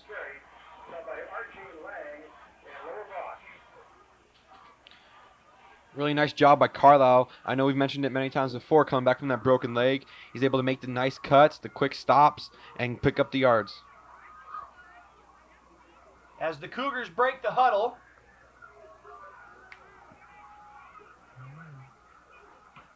they fake the pass, they hand the ball straight up the middle to Mackey, but he doesn't get very far. Maybe 1 on the gain, maybe a couple. We'll call it 3rd and 5 for the Cougars. So South Kitsap doing a nice job here on defense as well, stopping the running plays. This will be an important down here if the Wolves can hold on defense. Pete goes in motion. Arnie rolls to his left. He's got a man open, and it's complete. Nice job by Ryan Garrison to knock down the ball. He was back down. Linebacker, great job to drop down in coverage. He's able to keep his eye on the ball and knock it down. As he reached around there and knocked the ball down, so a good defensive stance here by the Wolves. And the Cougars are 4 and out. And they will have to kick the ball back as well. Number 6, Ryan Sage, back to receive for South Kitsap. There's the snap. The punt is away. Actually, that's Snyder back to receive, but he won't have a chance to run it back. Well, like I said before, fellas, South held them. They're in good field position, and we might see South going to change the momentum of this game right now. That was a horrible punt by Capital. South gets it back up at about the 45-yard line. Went off the side of his foot and only kicked it about 5 yards past the first down marker. So the Wolves will have excellent field position here in Cougar territory, where they will have first down and 10 just past midfield. Mayfield split left. They hand the ball off to Cole. He gets out to the right side. He dances around, makes a cut, gets out, and he's taken out of bounds. But not until he gets a first down. So a nice pickup of about 11 yards on the play. It'll be another first down for the South Kitsap Wolves. And credit that offensive line for South Kitsap for creating a big hole there for Cole. Another 10 yards on the play. It'll be first down in South Kitsap on the 34-yard line. And really, if you weren't with us earlier, Cole has already passed the Seagull season West Sound rushing record. So great season by Ryan Cole. They pitch the ball to Cole. He gets out left, got a couple of blockers, but the Cougars are quickly there.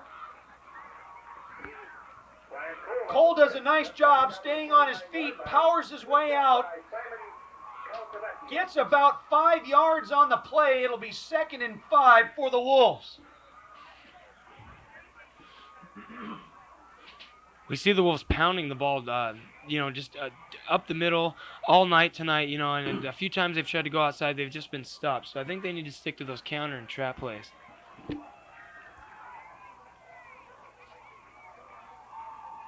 Fine has the ball off to Cole. He gets out left, stays on his feet. He's going to be taken down by Carey.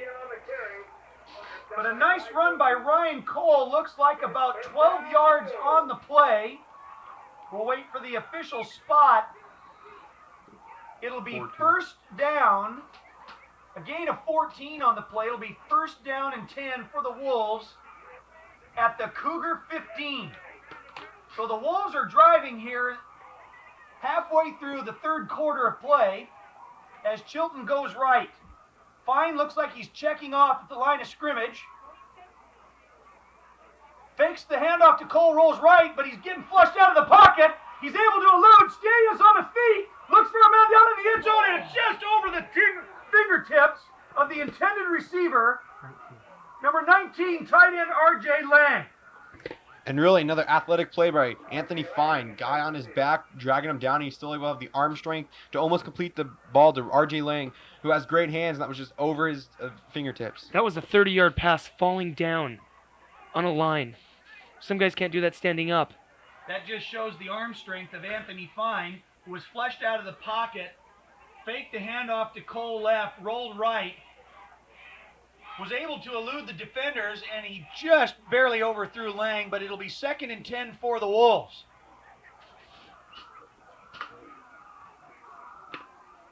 Fine drops back. He's got a man wide open. Touchdown, South Kitsap! R.J. Lang! Touchdown, R.J. Lang! The tight end. A little fake to Cole, everybody in their mother bit, and R.J. Lang goes in for the touchdown.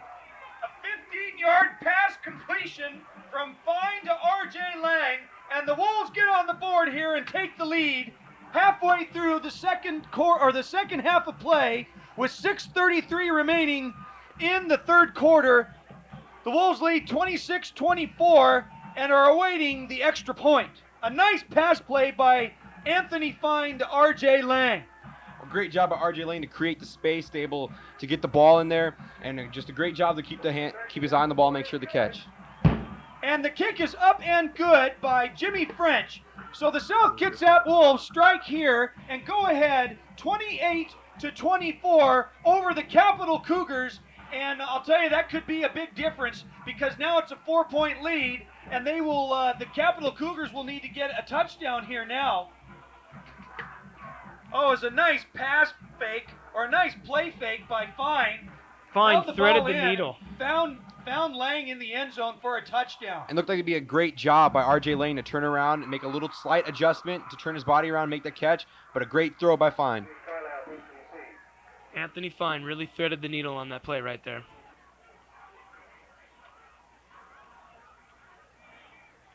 Back to receive for the Cougars. Carey, Carlisle, and Davidson.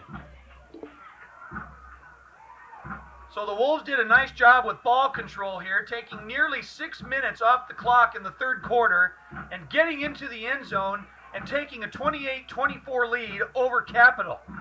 And I'll tell you what, gentlemen, that play before the first half could be a key here as the Cougars failed to get into the end zone and had to go for the field goal as the South Kitsap Wolves, they go for the kick. They got it! That's a South Kitsap ball! South Kitsap gets the onside kick.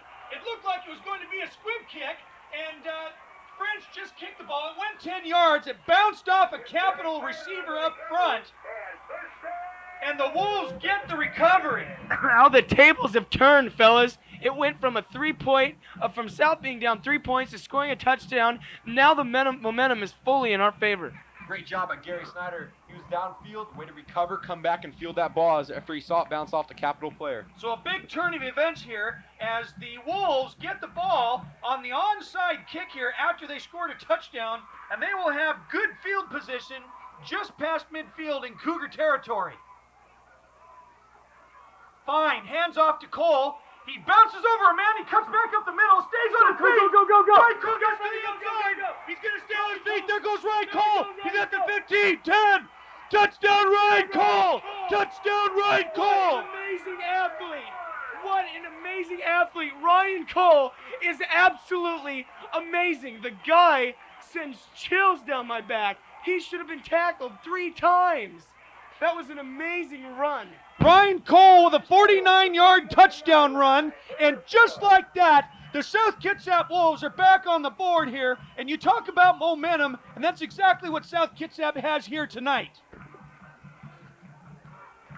So here in the second half of play, in just a matter of seconds, the South Kitsap Wolves score a couple of touchdowns, and we'll have a big lead here over Capital as the kick is up, and it is no good. The kick is no good. Like I said before, fellas, that might hurt South in the later quarters, and the fourth quarter getting down to the nitty-gritty. That 1 point could mean the game. So with 2 touchdowns here, midway through the third quarter of play, as we have a replay here. Oh, Cole did a nice job there. He jumped over a couple of tacklers, eluded a couple there, broke out to the right side, and about the 10-yard line, 5-yard line, made a nice cut and just danced right into the end zone. And really, you see a great job of switching the ball. He had it in his left hand. Defender came up on the left side, and he switched it back to the right hand to be able to use the stiff arm.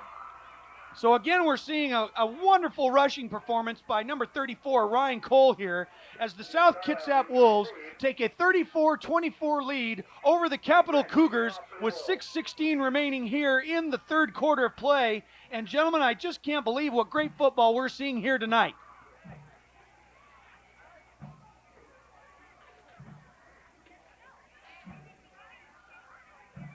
Unofficially, we have Ryan Cole at 214 yards on 19 carries and 3 touchdowns. As French kicks the ball left, it's fielded by Carey, who stays on his feet, cuts back all the way to the right, and he's going to get out to the outside, and he's taken out of bounds by Gary Snyder at the 40-yard line. So a nice return of about 20 yards by Jordan Carey. And the Capital Cougars will have good field position near midfield. So the Cougars aren't rattled, and they come right back with a nice return from the kickoff, and we'll have 1st and 10 near midfield. But really, you see the little kick back into the South Kitsap legs. The defenders were jumping up, ready to go back on the field, make another nice stop. Arnie looks over the defense. They hand the ball off to Mackey. He goes over left guard. He gets a few on the play. Taken down by number 91, Lowell Bosch, and number 79, Jeff Rio. A gain of 4 on the play. We'll call it 2nd and 6 for the Cougars. And really right now you're seeing South Kitsap in full overdrive. They took them a little while to get going, and right now they're going pretty good.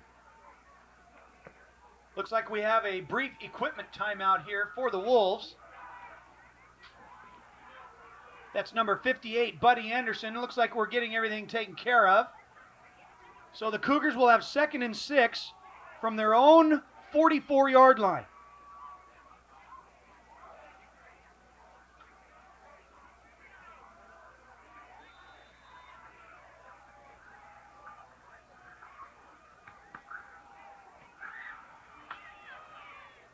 The Capital pitches the ball out left. Looks like the option play. They pitch the ball off to Carlisle. He gets a couple more. It'll be 3rd down and 4 for the Cougars. Stopped by number 88, Anthony Edwards. So South Kitsap doing a nice job here on defense as Capital is slowly moving the ball towards midfield. Casey splits left. That quick break from the huddle. Pete goes in motion, and the ball up to Carlisle. He gets out to the right side, keeps his legs moving, and he'll be close to the 1st down. Jake Carlisle on the carry. Yeah, by the mark the referees gave him, looks like he got it. Left Rio on the tackle for the Wolves. And he does. That's a 1st down, so the Cougars will have the ball right at midfield at the 50. It'll be 1st and 10 Capital.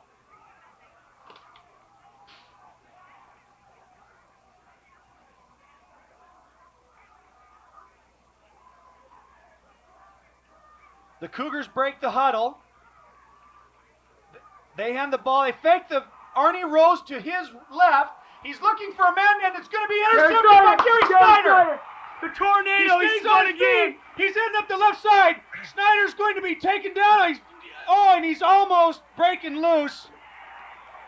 Snyder intercepted the pass around the 20, and a nice 25-yard return down to the 45. I think that's the first bad pass we've seen from Arnie tonight. He hung that ball up, and Gary Snyder was just like fielding a punt. He just stood there, waited for the ball to come down, and then took off running. It didn't look like he had everything behind that one, and he just floated it out there, and Gary Snyder picked it off, who's done a tremendous job on defense this year at safety for the Wolves. So the Wolves get a big break here, and they will have 1st and 10 on their own 45. They hand the ball off to Cole, but he doesn't get very far. He might have gotten a couple on the play. Ryan Cole on the carry. It'll be 2nd down for the Wolves. We'll call it a gain of 2.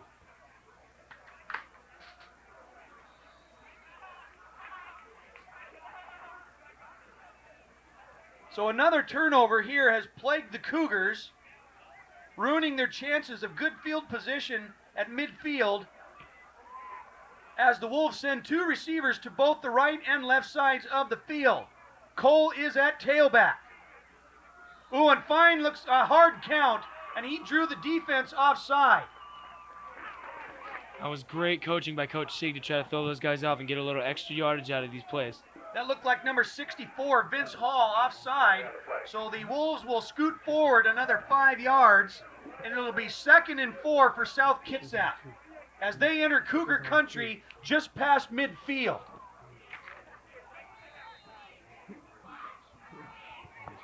Chilton splits right, Mayfield left.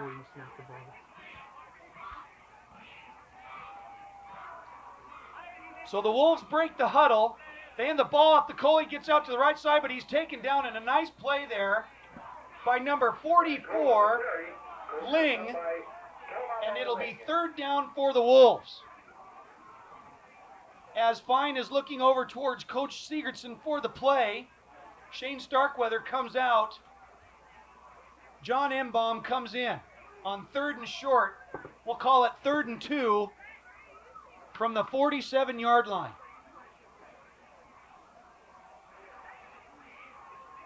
Fine looks over the defense. He drops back. He's looking for Chilton down to the right. Fine leads him a little too much.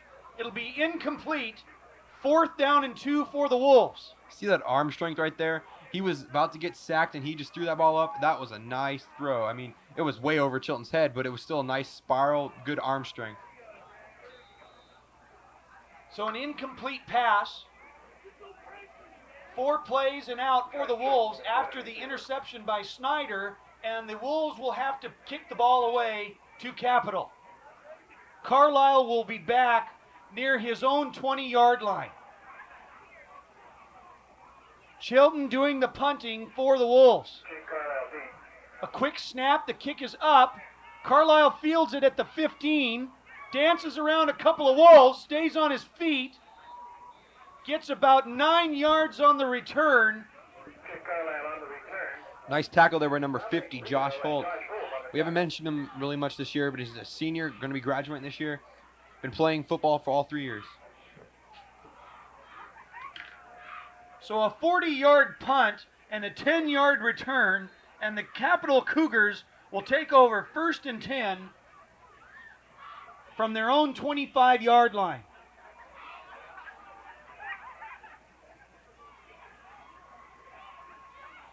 Arnie hands the ball off to Carlisle, who heads left, is hit, stays on his feet. He's met by Dominic Rio and Matt Morey for a nice gain. He'll have a first down after a gain of about 12 yards on the play. So the Cougars turn right around, and they keep handing that ball off to Jake Carlisle, who's just pounding his way through that South Kitsap defense, and he's having one heck of a night on the rushing side of the ball.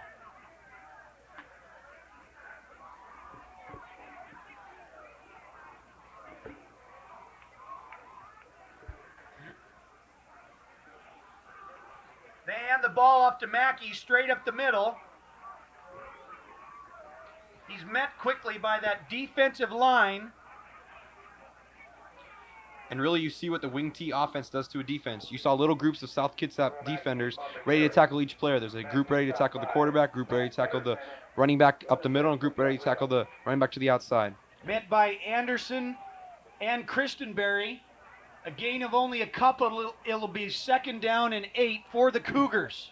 Just like you said, Kevin, it really weakens that defense because it gets everybody spread out and wanting to tackle so many people that when you finally do figure out who the ball handler is, you've only got a few guys to take him down.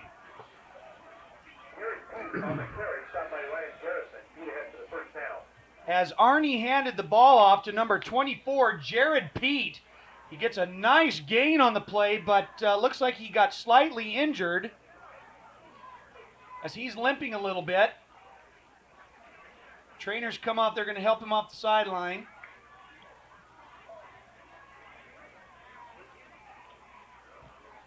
But the Cougars are just past midfield, just past the 50-yard line to about the 49 of the Wolves.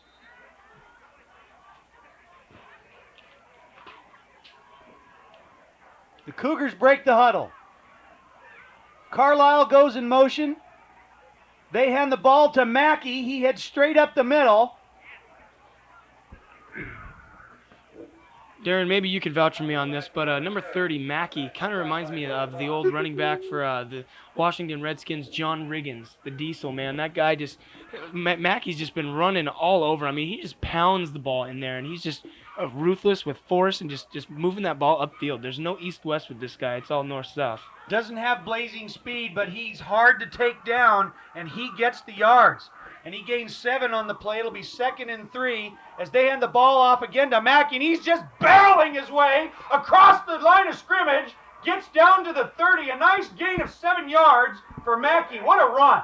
Speaking of big running backs, a couple years, actually about over 10 years ago in the Super Bowl, they stuck William the Refrigerator Perry running back. That guy was a big load to take down. So Cole Mackey doing a nice job here, giving Carlisle a little rest, as the Cougars are just gaining yards at a time here, and they have entered into the Wolves' territory. They're at the 30. There's a fumble on the play, but the Cougars will get the ball back.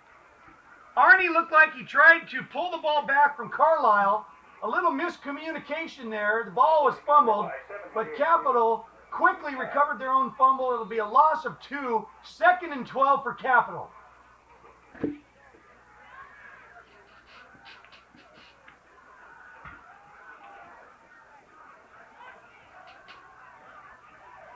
And that will be the end of the 3rd quarter of play as the South Kitsap Wolves have a 34-24 lead over the Capital Cougars. So a couple of touchdowns here in the third quarter by the Wolves have catapulted them into the lead after being down 24-21 at halftime. And the Wolves have been doing a nice job here preventing the Cougars from getting into the end zone.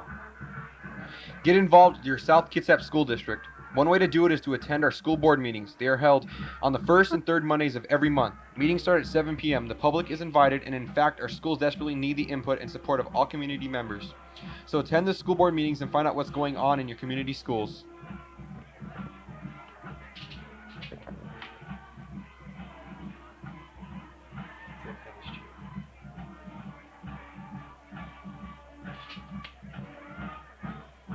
And you're really seeing both running games are really dominating the game so far. And passing games haven't been a real factor. But running games, both teams haven't been able to stop, except on the occasions where South's been able to stop Capital, and that's been the key.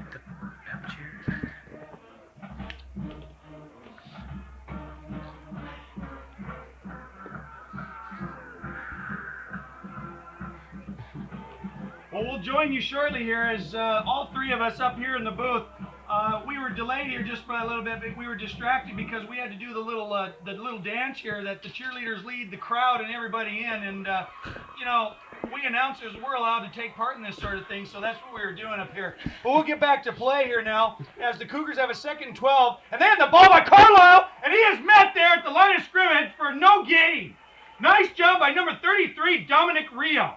I said in the beginning of the game, number 33, Dominic Rio, was going to be an outstanding defensive player tonight. This guy has shown through and through all year that he can do a great job. He's a great outside linebacker. He's fast, he can hit hard, and he's got heart. Carlisle went left, but he was met there by number 33, Dominic Rio, who gave him the big stick, and he was going nowhere. It'll be 3rd and 12 for the Cougars. Arnie hands the ball to Carlisle. He heads right for the halfback pass, and it is incomplete. That was knocked down by number 5, the defensive back standout, Gary Snyder, who intercepted the ball earlier. He has really emerged this year on defense. Number of key interceptions, great punt cover or punt returning skills. He's really emerged as a top quality player for South Kitsap. That's the second time we've seen the Cougars run that halfback pass as Carlisle headed right, pulled up, looking for Palladino around midfield, rolling right into the flat as the Cougars will call a timeout here.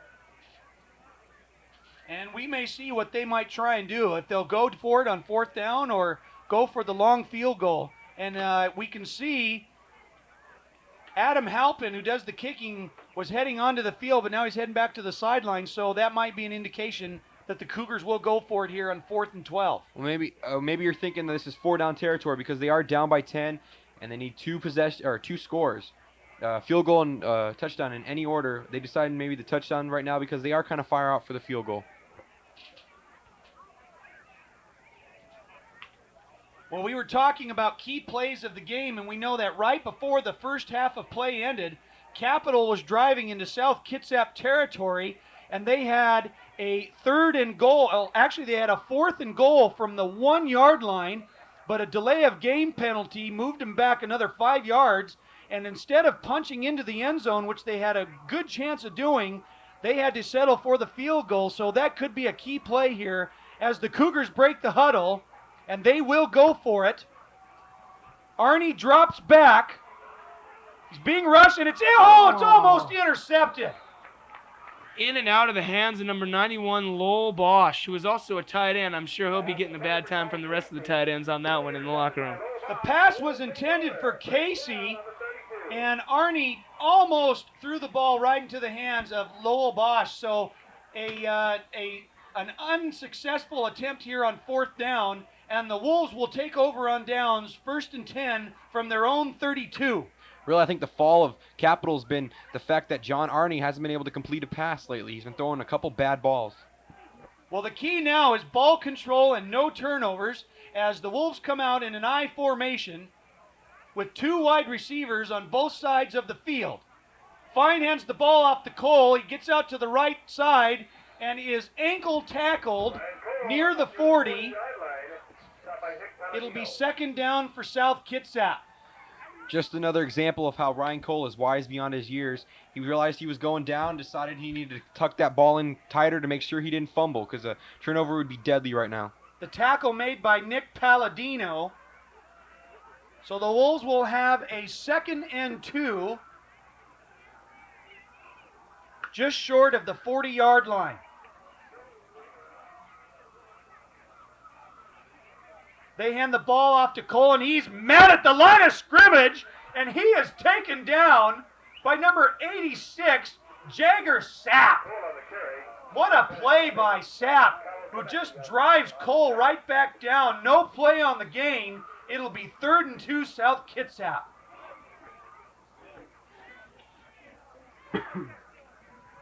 Or we could have no gain on the play. We like to mix our words up here a little bit.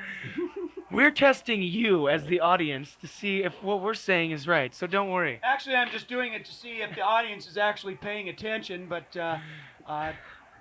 we have a 3rd down here, 2 yards for the Wolves as they are in the power I formation. They hand the ball off to Cole. He gets out the right side, and he's going to be taken out just past the 45-yard line at the 38, 1st down for the Wolves. So Mr. Reliable himself, Ryan Cole with the carry. 1st down, South Kitsap. We like to make it like a little quiz and to see how many times that you guys can pick up when we mess up, and then all papers can be submitted to the South Kitsap video production room, and the winner will be given a toaster oven. I'd like to see the results of that quiz, I'll tell you. Very few answers would come in because it's a rarity that we ever mess up here in the booth of perfection. The ball was officially placed at the 39. The pass out into the flat to Chilton. Little scuffle going on down there between one of the Capital Cougars and the Wolves. So things are pretty intense here, both sides knowing that the victor will go on and the loser will get to go home early. Well, you know, with these close games here, it's a 4th quarter. This game means the end of their season, and for some of these guys, like number 9, Adam Halpin, he's a senior. He wants to win, and you know, the intensity of the game, the tempers are gonna rise. The Wolves get a 1st down. They hand the ball off to Cole. He spins around, stays on his feet. Oh my gosh! Ryan Cole! Oh He's at the 20, 10, touchdown, South Kitsap! Ryan Cole with an amazing run. Gosh! Uh-oh. Ryan Cole with an amazing touchdown run here of about 40 yards. There's a penalty flag on the play, but it will be after the touchdown. It'll be an unsportsmanlike conduct for excessive celebration against the Wolves. And that penalty will be marked off on the extra point, but the touchdown should stay good. They're walking back. Well, it looks like South Kitsap's walking back like it was against them before the touchdown, so we'll have to wait.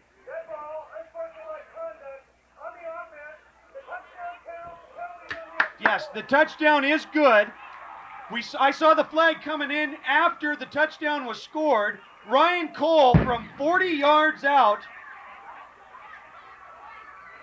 But the penalty will be exercised here on the PAT as the South Kitsap offense was flagged for an unsportsmanlike conduct, excessive celebration play. So instead of a chip shot for an extra point, it'll be a 35-yard attempt here. The kick is up, and it is no good. It'll be short. So the South Kitsap Wolves, however, get back on the board, and with 8:46 remaining here in the game, South Kitsap leads Capital 40-24.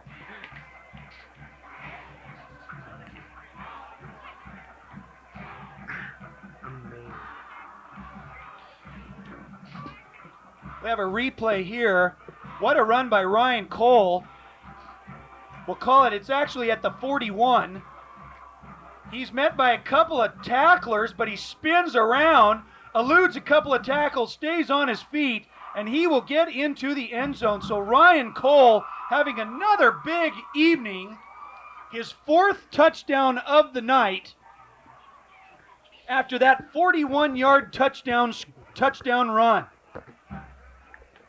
Another stellar performance by Ryan Cole, and they need every bit of it as Capital is not letting up, and this game is nowhere near being over as Carlisle is deep to receive the kick from French.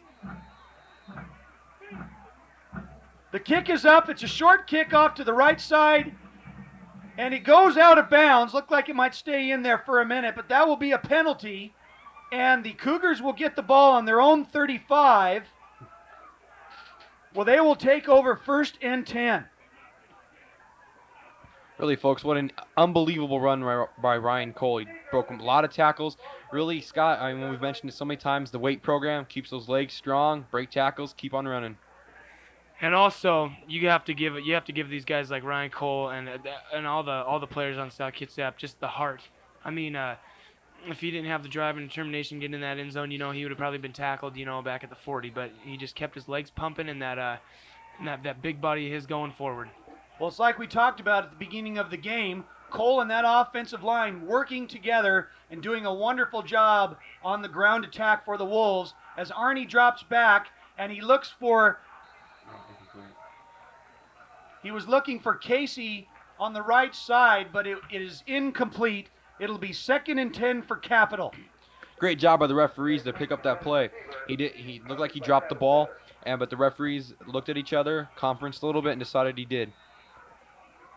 So Capital coming out with a throwing attack here.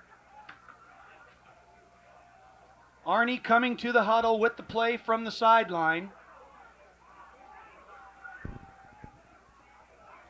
Halpin breaks the huddle early. Mackey and Carlisle in the backfield. They fake the handoff to Carlisle. Arnie rolls to his left. He's got a man open, and it's incomplete. Well, we see Capital really going for pay dirt here. They're trying to pull out all the stops, all the tricks. They're really going downfield with the ball. They're trying to score. They can feel the heat.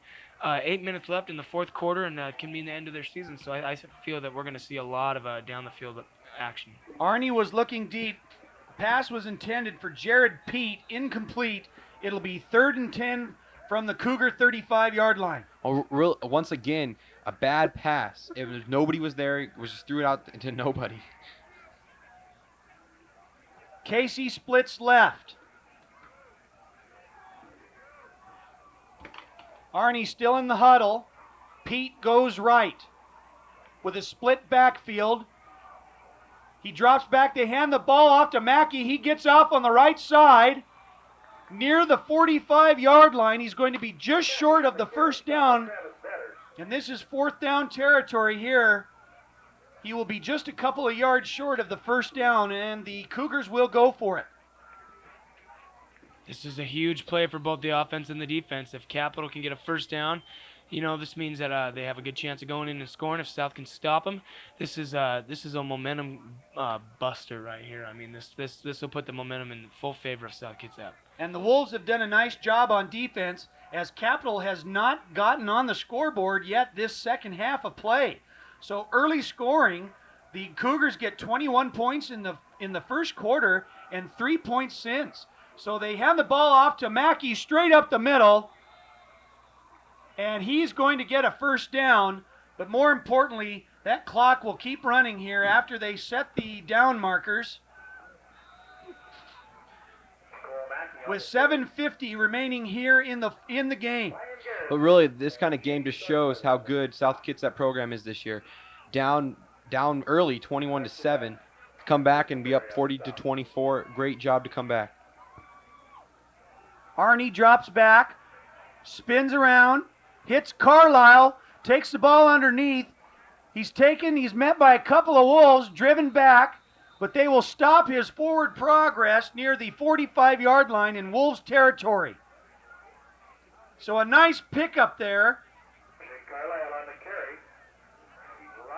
With Carlisle on the reception, the catch and run, it'll be 2nd down and 2 yards for Capital.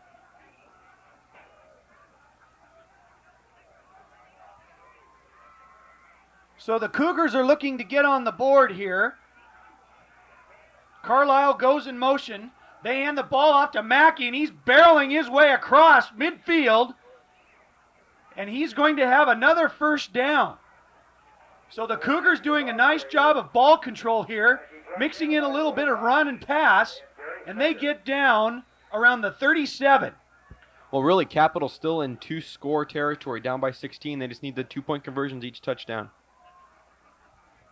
The Cougars come out. Oh, and a hard count there by Arnie. Practically the whole defensive line jumped offside there. So instead of 1st and 10, they'll move them back. It'll be 1st and 5.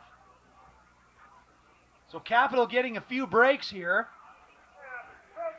That was in unison. I don't know if they planned that or what. I mean, that was the whole line. Arnie had a nice hard count there, drawing the defense offside.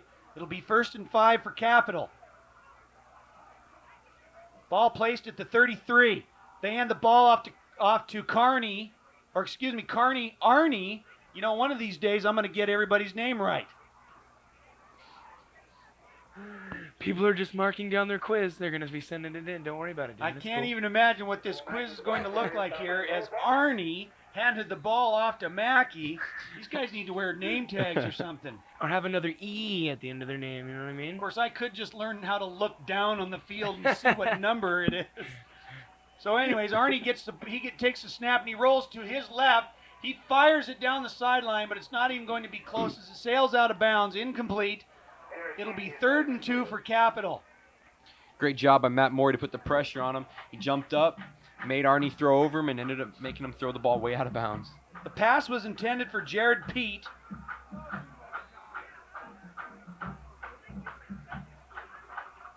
As Halpin comes out of the game, Casey splits left. Carlisle goes in motion. They hand the ball off to Mackey, and he is met at the line of scrimmage for no gain. It'll be 4th down. In fact, I think he may have lost one on the play. It'll be 4th down Capital. A big play coming up here for both sides. Great job by R.J. Lang to stay home and make that tackle.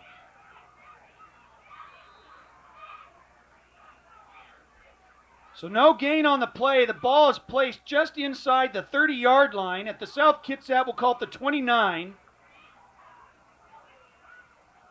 Arnie hands the ball to Carlisle, and he gets left, but I don't think he's going to make the first down. I think he's going to be stopped about a yard short. I believe he was stopped at number 13, Ryan Garrison.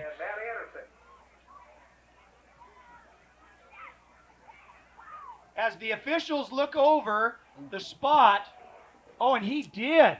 Boy, it sure didn't look I like don't know he got about it from that. up here, but looks like his forward progress Wow. got him that first down. So Capital is still in business here as they are at the 27-yard line of South Kitsap. Arnie hands the ball. He is folded over by number. Who is that? That was Pete. I think that was Gerald Pete with the handoff. He cut back right, then headed left, and he was folded backwards in half. By number 55, Matt Krisenberry.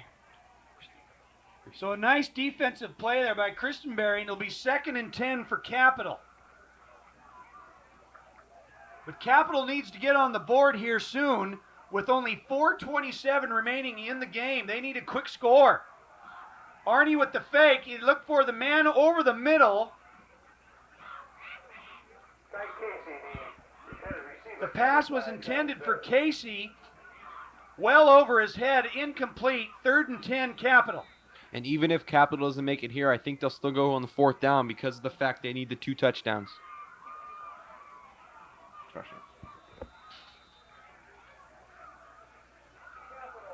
As we will have a timeout here on the field with 4:20 remaining in the game.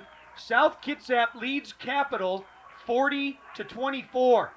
And like I said earlier, gentlemen, right before the end of the first half, not scoring that touchdown is a 4-point difference. And instead of needing a touchdown and a field goal, the Capital Cougars will need to get 2 touchdowns plus two-point conversions to even tie the score, being down 16 late here in the game. That puts a huge amount of pressure on the Capital offense. and the defense to hold South Kitsap, which they haven't been doing a very good job of doing in the second quarter. Ryan Cole is almost uncontainable. Well, at this really, point. South Kitsap defense really stepped it up coming out of that locker room. Well, even going into the second quarter, they stepped up and have only allowed Capital to score 3 points since the first quarter. So a couple of big plays coming up here for Capital and South Kitsap on the defensive side, where the Wolves hope to contain the Cougars in Wolves territory.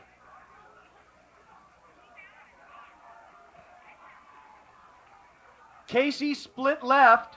Arnie drops back, looks for a man, and the pass is incomplete.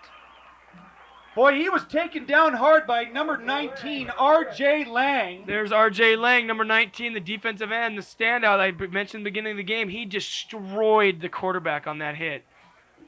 And kind of letting him know afterwards, too. A nice play by Lang. It'll be 4th and 10, and this could be the ball game right here, gentlemen. A big play coming up here for Capital. 4th and 10 from the South Kitsap 27. They need 10 yards for the first down to the 17. This could be the season here as Arnie drops back. He hits his man, but he's going to... Oh, and he got it! My goodness, and he gets in for the touchdown. Arnie is down, though, after the pass play. He's hit again by number 19, R.J. Lang.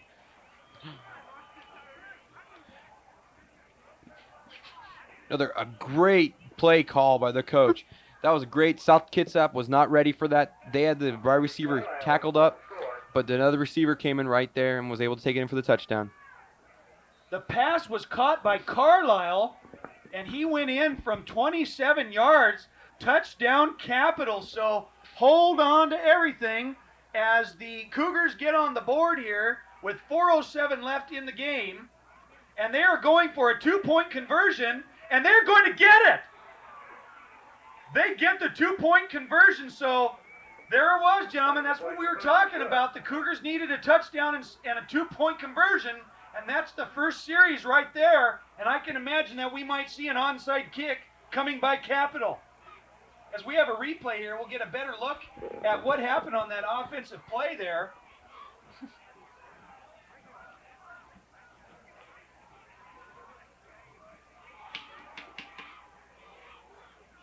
We'll get a look and see exactly what happened on that touchdown play. Looked like there was a receiver open at the 20, but Carlisle, we believe it was Carlisle who had the pass. There's Carlisle lined up right there. Oh, they ran the old hook and ladder. What a nice play by the Cougars. The old hook and ladder play, and Jake Carlisle went in from 27 yards out. So a lot of football left here as the Capital Cougars get on the board finally, since scoring 24 points in the first half. That's their first touchdown in the second half here.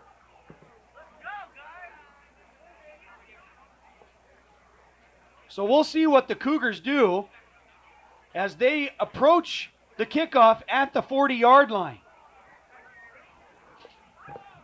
They've been lining up in several different formations, huddling up in big packs.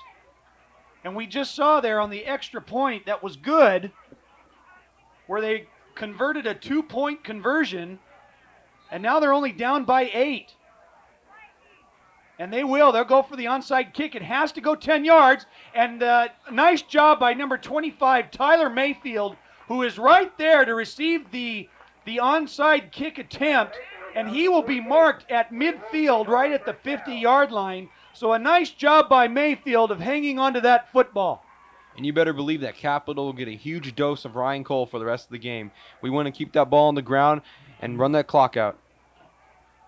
So we'll see what the Wolves can do here from midfield, as they'd like to see as much time expire here with 4:05 remaining in the game, and the Wolves have a 40-32 lead over Capital. Chilton split right. The Wolves have to hurry up on offense. They can't afford to delay a game, and they do. They get the ball to Ryan Cole, and he tries to get out to the right side, but he's going to be taken down for a loss of 2. Nice defense there by the Cougars, led by number 30, Cole Mackey. Ryan Cole the ball carrier. And really, that's a good run by Ryan Cole, even though he lost the yard because he ran laterally, took a lot of time off the clock, and kept the clock moving by staying in bounds. So the Wolves were a little disoriented coming off of the sideline, had to hurry up the snap count. Cole got the ball, tried to get to the right side, but was taken down for a 2-yard loss. 2nd and 12, South Kitsap. They hand the ball to number 45, Shane Starkweather. He gets across midfield down to the 48. It'll be 3rd down for South Kitsap. Shane Starkweather on the carry. Starkweather driving down to the 48. Where he stopped We by see everybody coming off the huddle there, everybody off the ground. There's 4 or 5 guys coming off slow. Right now is it's crunch time where guys are going to start getting hurt, banged up a little bit, and we're going to see some guys getting some bruises and bangs, you know.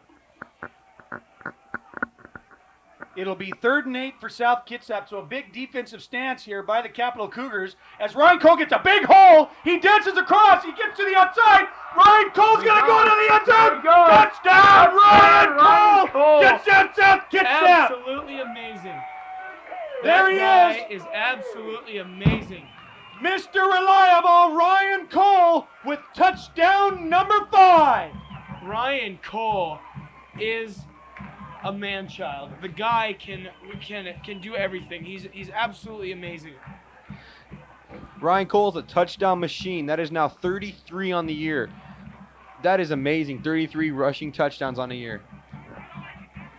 And with that run, Ryan Cole is nearing the 300-yard rushing night, and I believe he might even have it. As the kick is up and good, and the South Kitsap Wolves lead the Capital Cougars 47-32 with 2:41 remaining here in the game. Right now, Ryan Cole is unstoppable. Capital just cannot contain him. Neither can anybody else, Scott. True.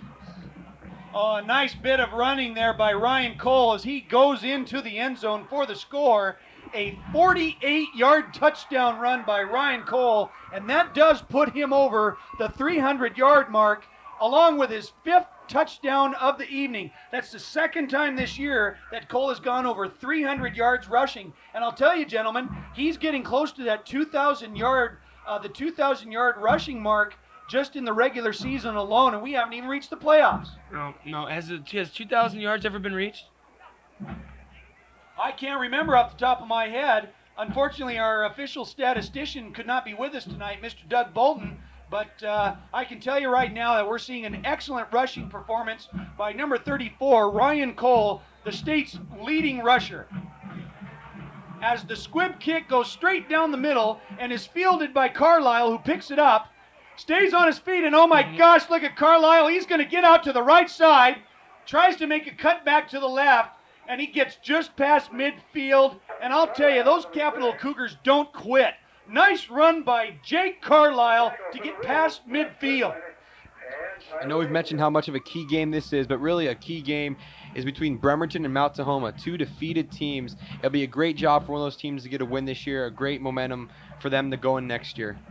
So a 30-yard return by Jake Carlisle gets the ball just past the midfield line, where the Cougars will have 1st and 10, and we'll call it the 49. Arnie under center, drops back, has a man out on the right, but overthrows his intended receiver, number 4, Ty Casey. Incomplete, 2nd and 10, Capital. We see South Kitsap go to that 3-man defensive front on the line there, which is very unusual. South Kitsap defensive right there. They go to a 2-man, 2 or 3-man backfield with 2 strong safeties, which South never runs. They're really defending the pass. So the Cougars come out throwing here late in the game. They need a couple of big plays and hopefully out of bounds to stop the clock. Arnie rolls out to his left. He's got a man open on the left side, and the pass is incomplete. Coverage by number 88, A.J. Edwards.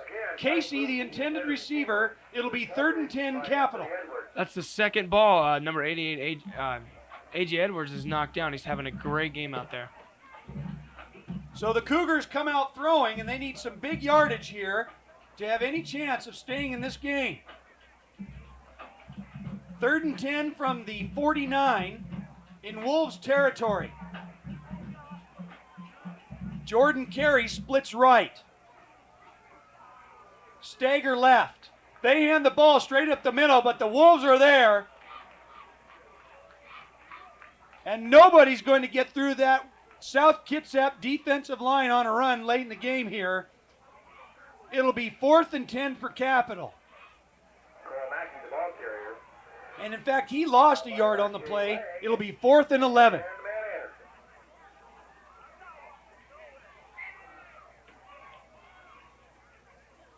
Arnie comes out, he looks for it, and it's a lateral. And they look for a man down the field, and it's going to be incomplete. They threw a lateral pass back to number 4, Carney. It looks like it's South Kitsap's game from here on, folks. Actually, that's Casey, and they were looking for Carlisle on the halfback pass, but the pass is incomplete, and the Wolves will take over at midfield on downs. And it looks like the Wolves will have this one wrapped up, barring any turnovers or penalties. That was a nice bounce pass by John Arney there. I think that was his best pass of the night. So it's only a matter of time now as the Wolves have a 15-point lead late here in the 4th quarter with 1:37 remaining, leading 47-32 over the Capital Cougars. They come out in an I formation. They hand the ball off to Ryan Cole. He gets his way up the middle, past the first down yard marker for a gain of 12 on the play. So tack on 12 more yards to the great performance this evening by tailback Ryan Cole. And the Wolves are now in Cougar territory. Will spot the ball at the 38-yard line of the Cougars. We'd like to make another announcement and congratulate the South Kitsap High School volleyball team as they won their matches today in district play and have assured themselves of a playoff spot at the state 4A tournament. So nice job for the Lady Wolves. Vedders hands the ball off to Cole, and he gets out to the right near the 35. It'll be 2nd and 7 for the Wolves as the clock ticks away here. Now we have under a minute left remaining in the game.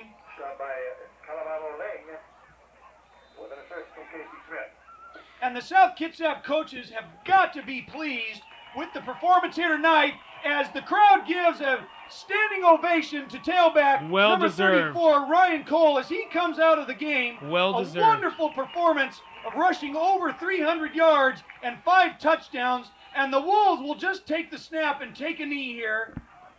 We do see a penalty, however.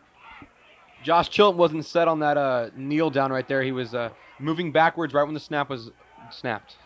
Well, they have to be set here before the ball is snapped, but they'll scoot him back here a little bit, but it will be all for nothing as the South Kitsap Wolves will be able to run the rest of the clock out here, and the Wolves will go on to this first round of the state 4A playoffs next week.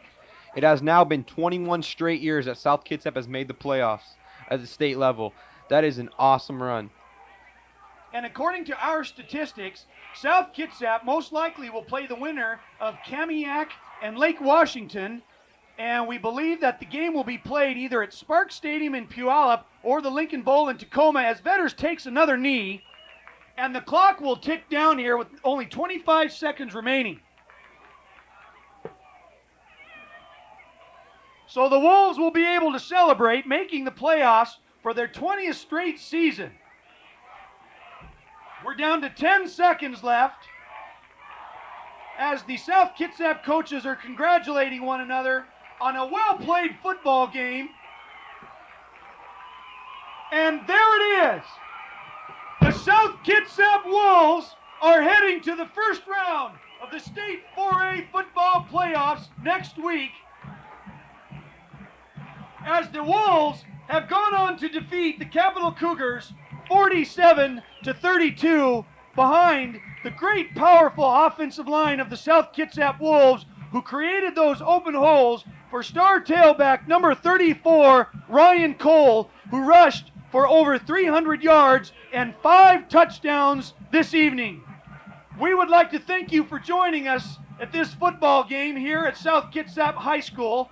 We would like to thank the students and the staff of the video production program here at South Kitsap High School who made this television program possible.